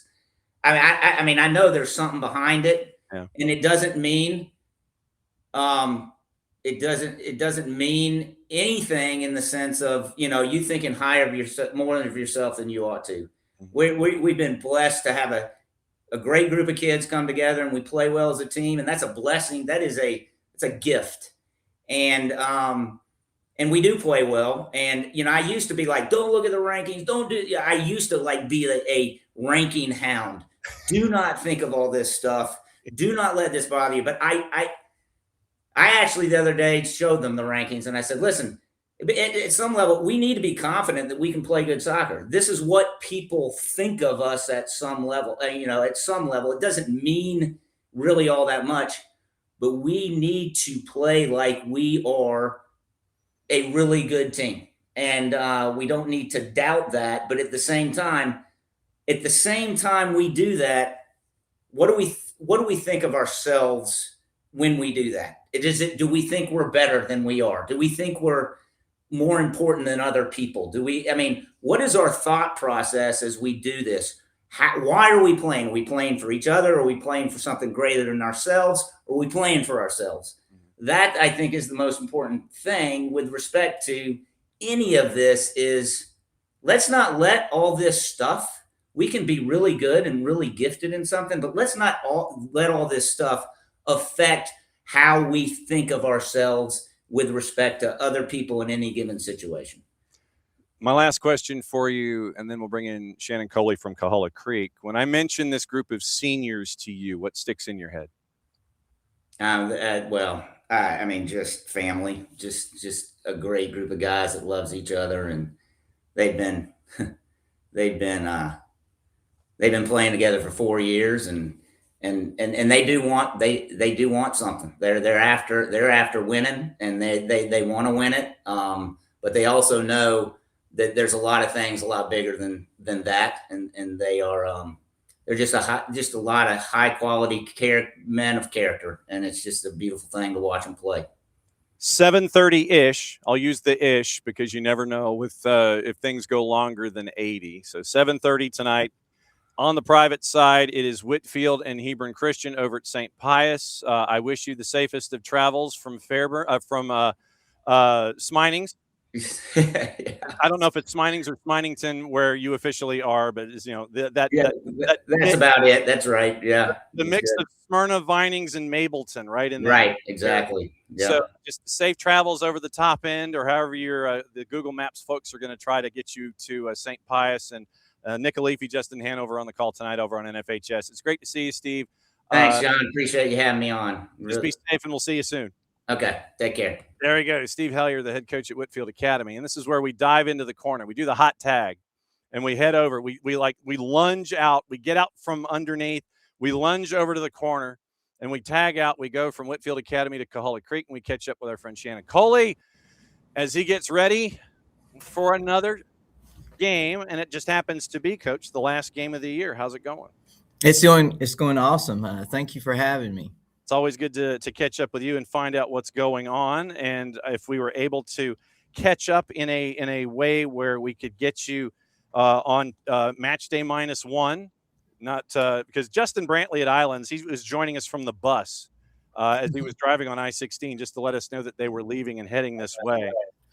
Your matchup is, as I look at my grid, tomorrow at 5, and it is up against Pike County. I want to walk forward a little bit. What sticks in your mind from the Union County win that got you to the last game of the year?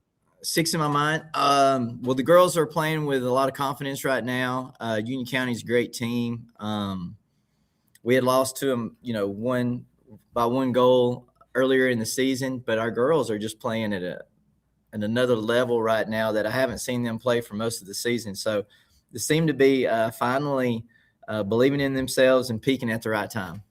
19-4 coming into this one, and for those that might have missed our previous conversation, one of the hallmarks for you this year has been your defense, where in 23 matches you've only given up 13 goals, which is insane when you think about it.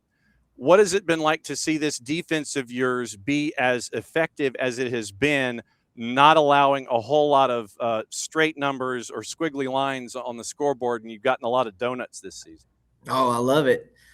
We've got a great back four, and we've got a what I like to call kind of a rover player who can fill in that back to help with the back line whenever we need to. Her name is Ebony Hernandez, but our starting back four is just tremendous. Our two outside backs in Emily Cruz and Natalia Tino. And then we've got Megan Ramsey, who anchors that defense. She's one of our senior captains. And then Allison, who is just a tremendous athlete. And her and Megan together are two of the best center backs, not just in Whitefield County, but the whole state of Georgia. What's it like having all of these sophomores contribute the way that they have? Because obviously now there's always that cliche that we have in broadcasting. Well, they're not playing like sophomores. They're not playing like freshmen now. They're not playing like sophomores now. They're playing more like rising juniors. What's it like to see these sophomores of yours? And there are a lot of them. There's 8 of them. So what's it like to see 8 sophomores contribute like this? Well, I don't know where this team wouldn't be the same without them. So we have 16 girls total, 8. So half the team are sophomores. They came in, they weren't really playing like freshmen. So we made it to the Final Four last year, and we lost to this Pike County team who were about to play in the state championship in the Final Four. And so we're familiar with them, but so the biggest difference, and this is almost the same team, the biggest difference is 1 year of experience and 1 year of gaining confidence as the season has went on. And I'm going to tell you that the 8 sophomores now have been it's the best group that's ever come through Coahulla Creek. Really, yeah. So it's the best group of a best class of players that's come through, and so we rely tremendously on them, and that's what has propelled this program forward. You've got 4 double-digit goal scorers that are a part of this. And to our conversation, 2 of them are seniors, 2 of them are sophomores. And you end up with Lily Johnson, who wrapped up with 28 and 11. Then you've got Jenny Estrada, who finishes with 12 and 2 coming into this game. But then you have Brianna Munguia, who's at 23 and 18. And then Kayana Rivera, another sophomore, who's at 15 and 2. So literally, if you look at your seniors, it's 40 goals from your seniors, 38 goals from your sophomores. I mean, that literally is like staring in a mirror, except that just it's 2 years difference. I mean, what's it like to have 4 double-digit scores, 2 upperclassmen and 2 lowerclassmen? Well, I'm not so sure whenever you look at if they're sophomores or seniors, but that group together is just tremendous. I'm going to hate to lose. We've only got 3 seniors, and you can see the output that Janie and Lily have. So I'm going to hate to see them leave.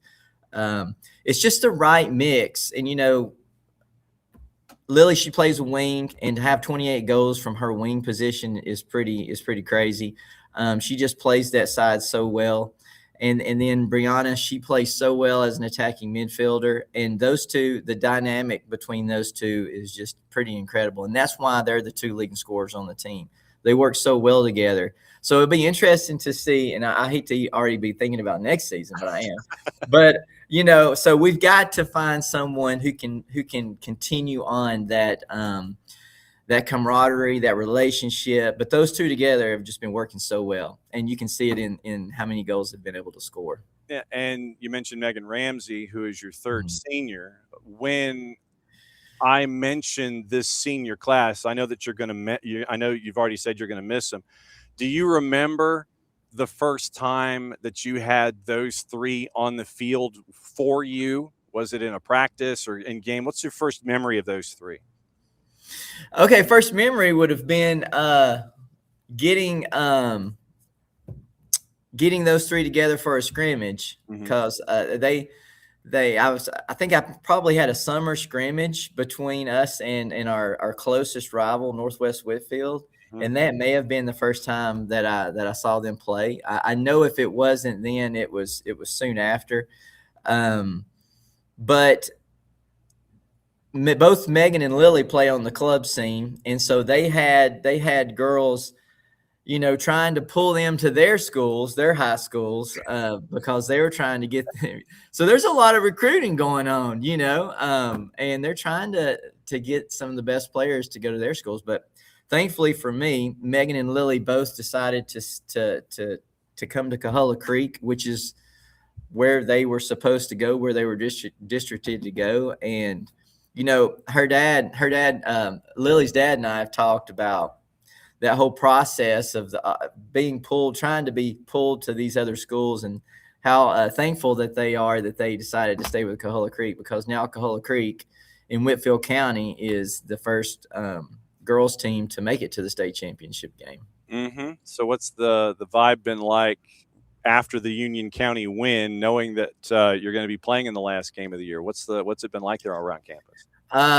Tremendous. Like the support from the staff here at the school, the boys program, who unfortunately did not get to keep going, the community, everyone's hyped up. Normally they're hyped up because, we're considered to be Soccer Town USA, and that's really due to all the success on the boys side.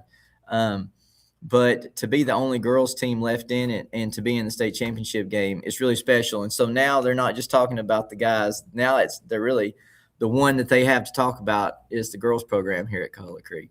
So with those three seniors, what have they meant to this program heading into this game with Pike County? Oh, I can't hardly describe how much they've meant to this program. The leadership, for one, they lead us in our dynamic stretching in the warm-ups. They've been the first one. They'll be the first one to practice. Sometimes they might be the last ones to leave. Sometimes I've given them responsibility to actually talk to the team. But their leadership has been tremendous. Megan Ramsey and her leadership especially has been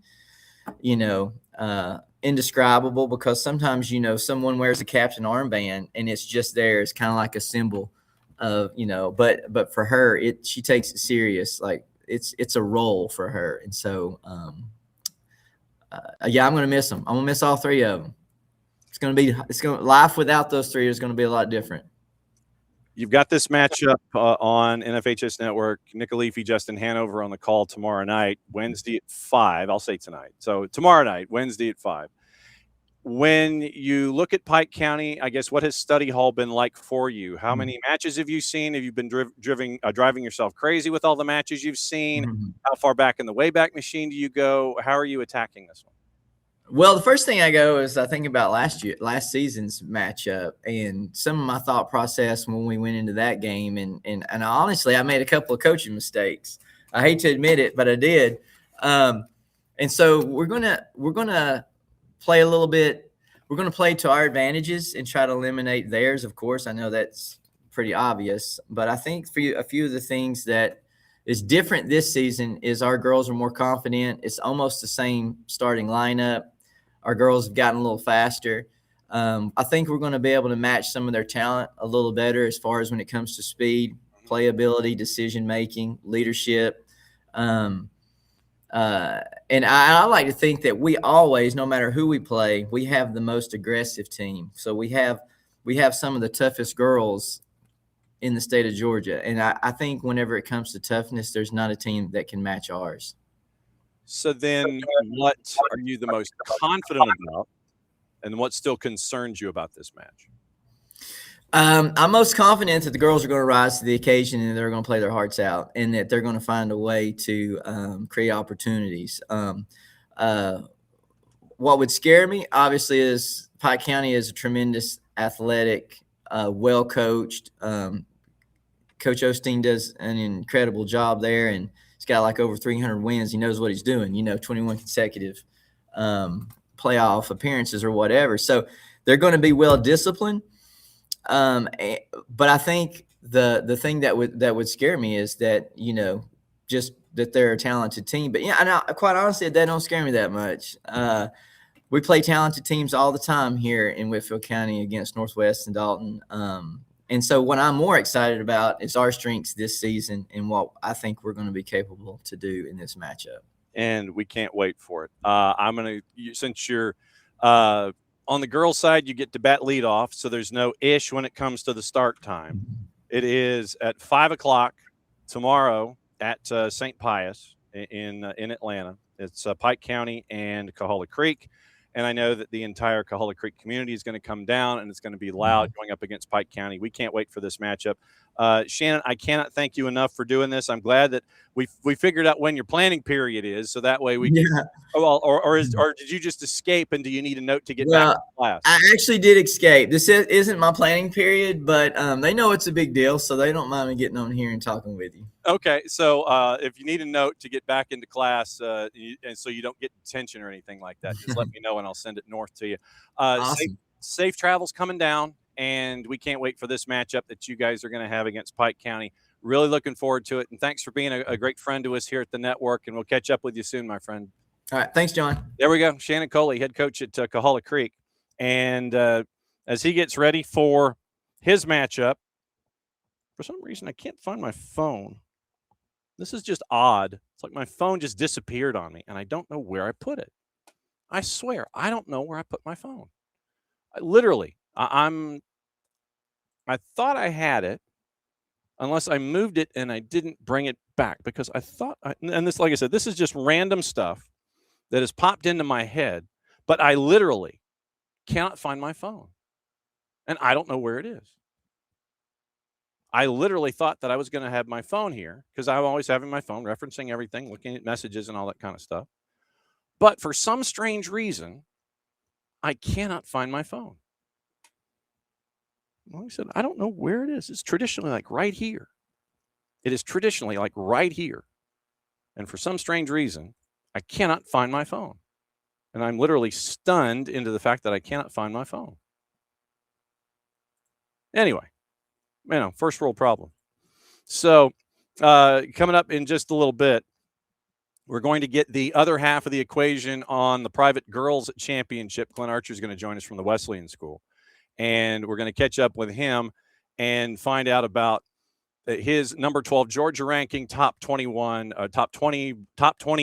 national ranking, 19-1 coming into this matchup against Holy Innocents. And for those of you that might have missed it, we caught up with Clayton Schmidt from Holy Innocents yesterday. And that is in Red Clay Monday. So if you're going to get your notes together, then it is yesterday's Red Clay Monday. And that is the other half of the equation, waiting for Coach Archer here to join us here in a couple of minutes. And then we will put a bow on the morning show, come back at noon, and we will get our Justin Brantley Islands update at I-16. I would imagine that they are that they would be in Dublin at this point to find out where everything is, and it'll be really interesting to see how things are going there. So all right, so good. Now the noon show is going to be Alex Zimmerman, the head coach from East Hall, in addition to our hopeful Justin Brantley update on I-16. And then we're going to catch up with both halves of the Thomasville equation, Robert Peterson and Lucas Kimmel. It will be Lucas Kimmel joining first because his planning period starts earlier. Then Robert Peterson's going to join us, and we'll once again put a bow on all of the action that's happening today and get you set up for tomorrow. So that's the rundown of Red Clay. That's going to be at noon Eastern. That's going to be at noon Eastern time here on the network. So we're going to catch up and get the Wesleyan Wolves side of things before their matchup with Holy Innocents. That one, once again, 5 o'clock this afternoon at St. Pius on the NFHS Network. Nick Alifi and Justin Hanover on the call for that one.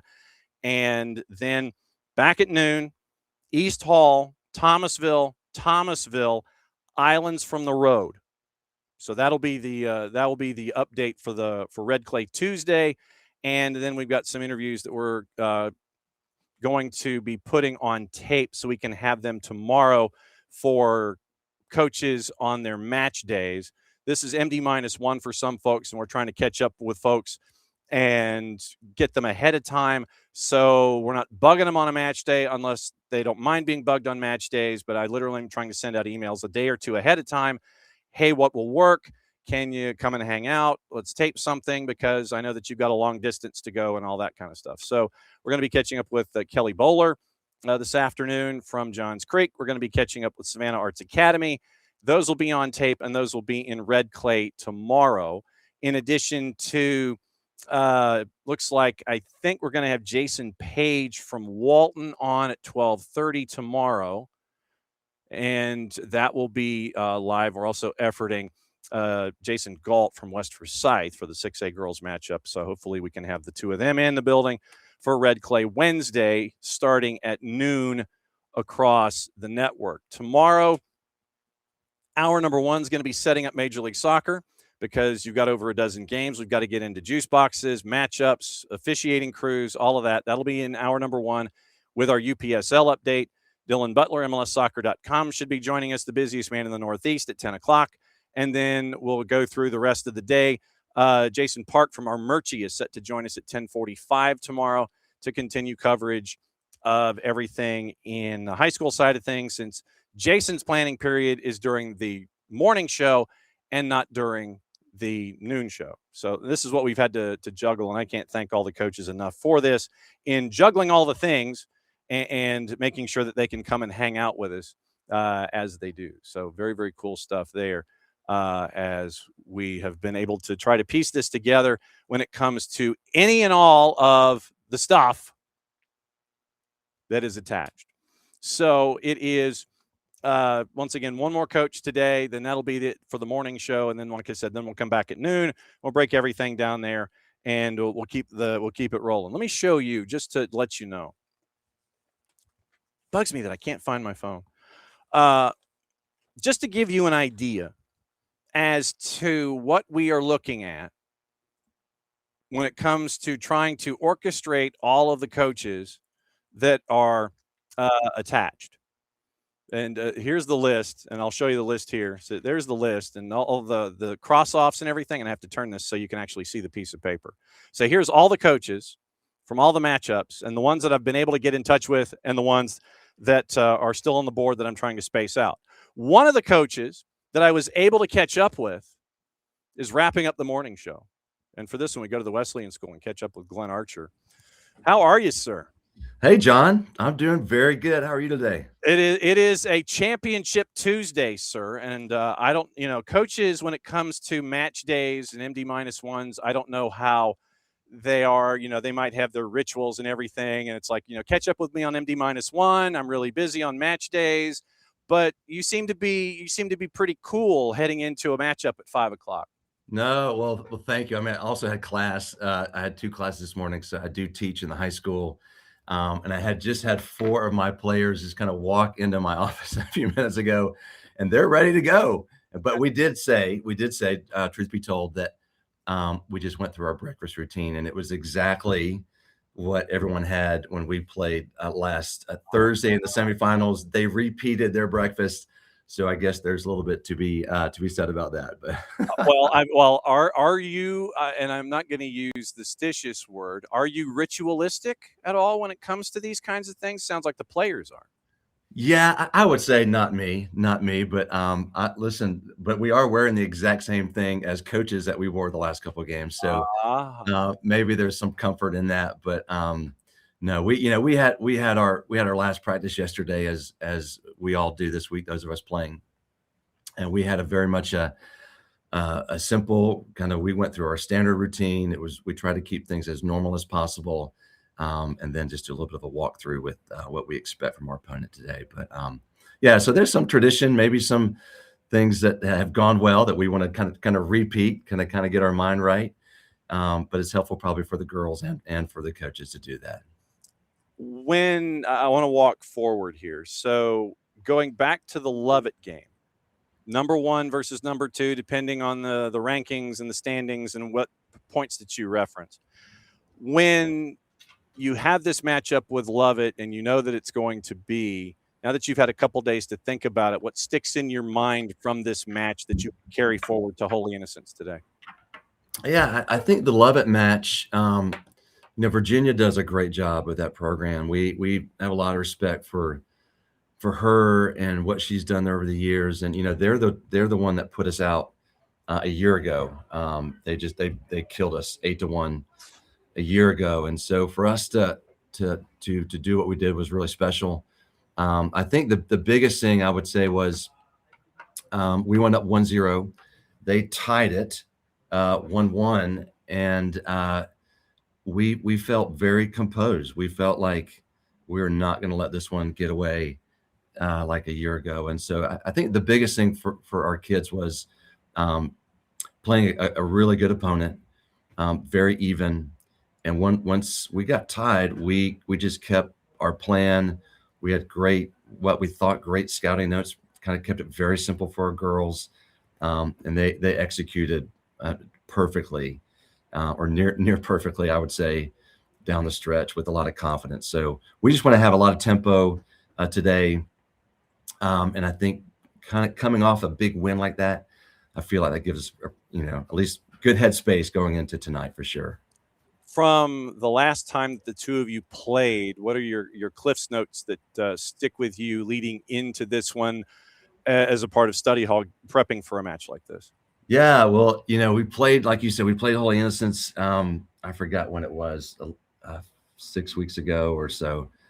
And, Clayton Schmidt, I've known Clayton a long time at Holy Innocents. And, it's so funny. I guess I'm sure every classification would tell you the same story, but, we talk a lot throughout the season and even in the playoffs on, if we have an opponent that the other one's played, like we'll get on the phone and kind of share notes. And so we talked about Lovett before we played Lovett, knowing that we might very well, play here tonight. And so, we both teams, when we played them a little while back, both of our teams have a lot of friends, kind of across the pitch. And so it was very friendly afterwards. It was a great battle, 2-1.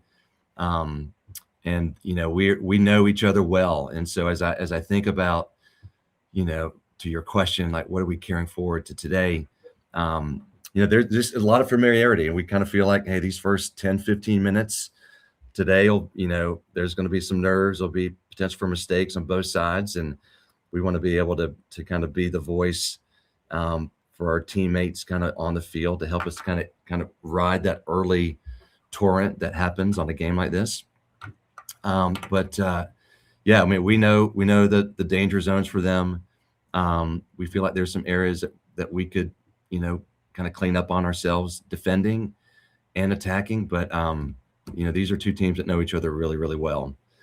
So it should be a close one. And I know that folks, when they go walking in the door over at St. Pius this afternoon, they're instantly going to gravitate to a sophomore for you who is putting up ridiculous numbers. And I mean that in the most positive way possible.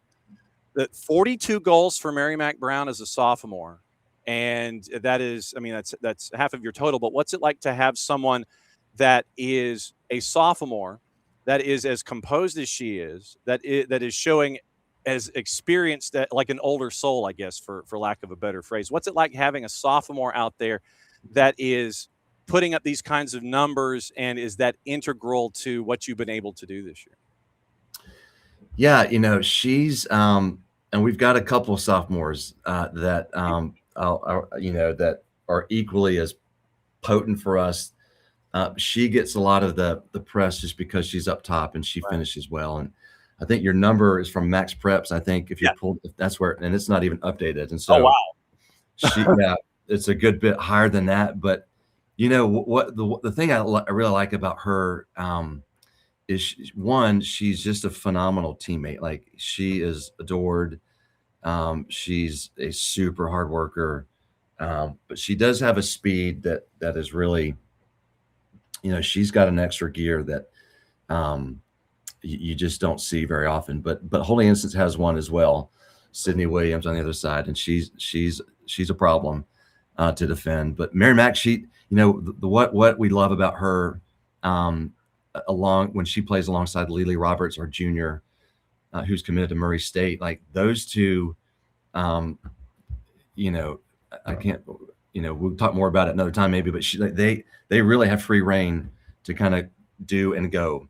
Okay. And so if you were to watch film and scout us, and you were to ask me like what formation, I would say, well, this is what we drew up, but those two, this kind of create on their own. And so, but Mary Mack, she's great with both feet. She's so fast, and other coaches have said the ball just kind of sticks to her feet. And so that's, it's just a rare talent when you've got the technical ability and the ability to be in front of the goal in chaos. And she's very composed in front of the goal. And I think that's what separates her from a lot of her players that try to guard her. I mean, it's north of 100 career goals for her to this point.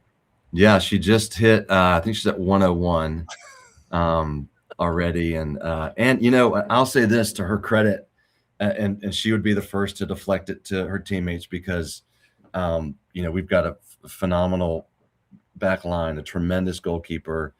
When you say sophomore, I thought you might ask about Mary Mack, but Amara Acko in the center is another sophomore, and she's a 5'10", sturdy, just brilliant player with both feet. But yeah, Mary Mack, she's at that number. Like I said, she'd be quick to deflect, but most of those she scored in every game, and we played some power programs this year. And when she put up 5 against Buford, I think that got some people's attention. And Buford's a great, Megan Hill's a phenomenal coach there. And so, yeah, she's special. She's special. And so she didn't hold on to the ball long too, which is good because she's going to be double teamed, or, some teams have been more aggressive against her, but she didn't hold on to the ball long because she knows they're coming. And I always like to ask coaches, especially in a postseason, this question. Not every win is an A+. Not every loss is a flunking grade.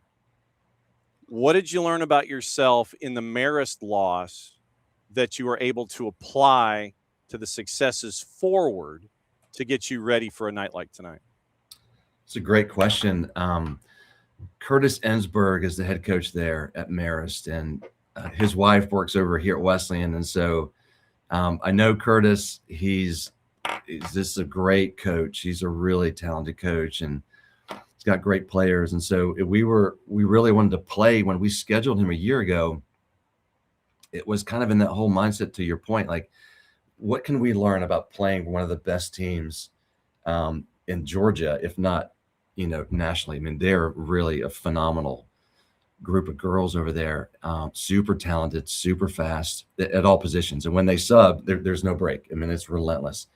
And so for us to schedule them, we were really happy to do that just to kind of see where we were. And so, it was our first game after spring break. And so we came back. So listen, they would have beat us either way. That's they would have whitewashed us either way. But we tried a couple formations.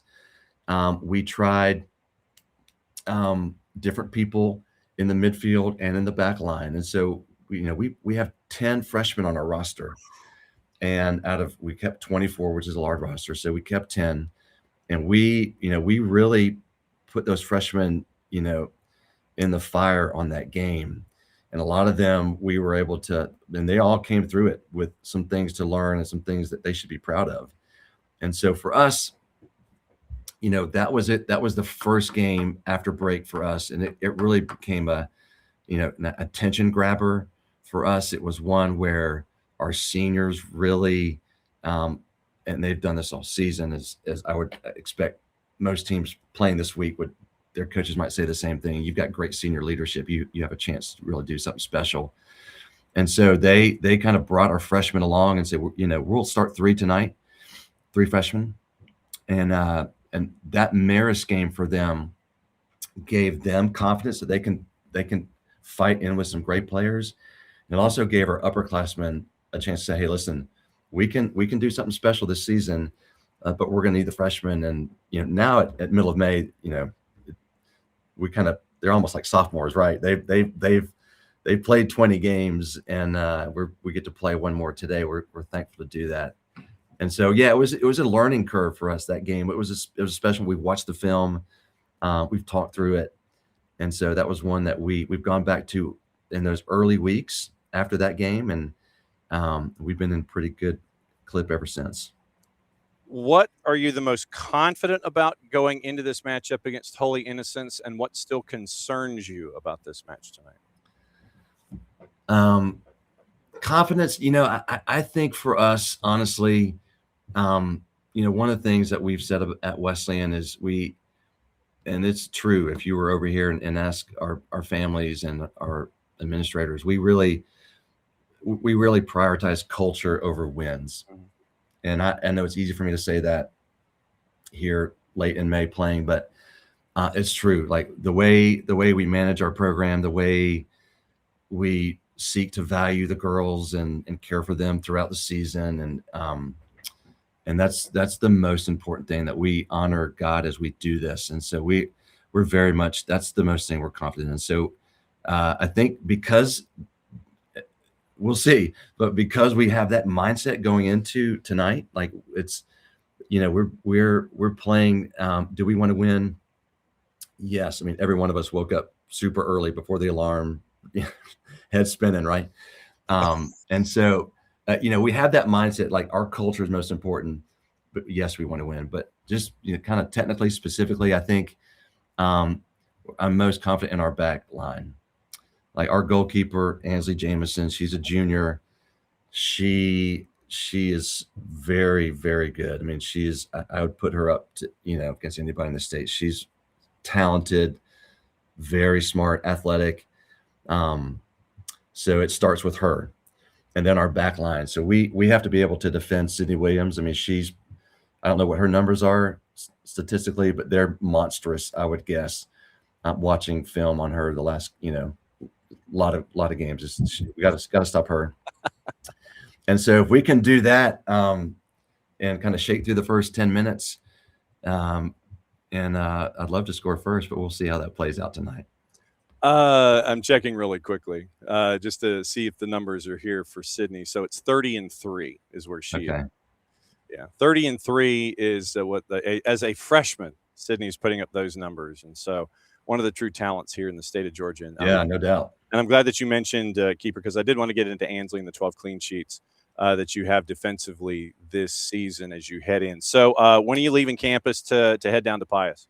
Yeah, so we're going to kind of do business as usual. I mean, like I said, I had Amara, Mary Mac, Ansley, and Lily in my office just before you called. And they're like, "Can we get out of school right now?" I'm like, "No, we've got a couple more classes, lunch as usual."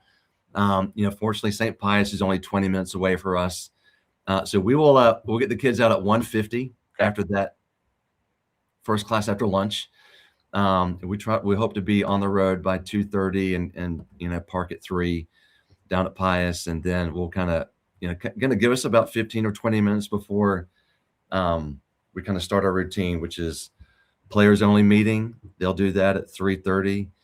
And then whenever they let us know they're ready, then the coaches will come in and we'll kind of walk through our game plan and then take the field close to 4 and then do our routine as we always do. But fantastic. That's the plan. It is the last game of the year. Glenn Archer, the head coach at the Wesleyan School on the girls' side of things.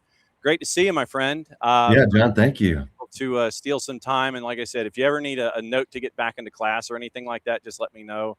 And we'll see. I'll put it on letterhead. Please excuse Coach Archer for. Yeah. Hey, I might need it. Tomorrow morning, regardless of what happens, but I might need it tomorrow morning for sure. Well, I mean, if something were to happen and you were to, I don't know, get the Duke tonight, then, maybe first period, morning show starts at 9:05. I'm just saying. Yeah, I could come see you at 9:05. That's perfect. Hey, John, thanks for having us. You do a great job, and we appreciate around the state what you do for soccer. So thanks again for having me. Appreciate you, my friend. Be safe. Get down 85 South, which is always a bonus. The time of day that you travel. Exactly. We'll be watching you tonight. All right, John. Thanks. Take care. There he goes, Glenn Archer, the head coach at Wesleyan. So the Wesleyan school getting ready for Holy Innocents. Nick Alifi and Justin Hanover on the call at 5 o'clock this afternoon. And it is going to be the leadoff game for the two of them on the private side of things. So quickly, let me go through the rundown and let you know what we got, because we're coming back top of the hour and we're going to get into Red Clay Tuesday. We're going to catch up with Thomasville, Coach Kimmel and Coach Peterson, like 12:20, 12:30. We've got tape on East Hall and Alex Zimmerman, so we're going to play that for you as well. And we get our Justin Brantley Islands update.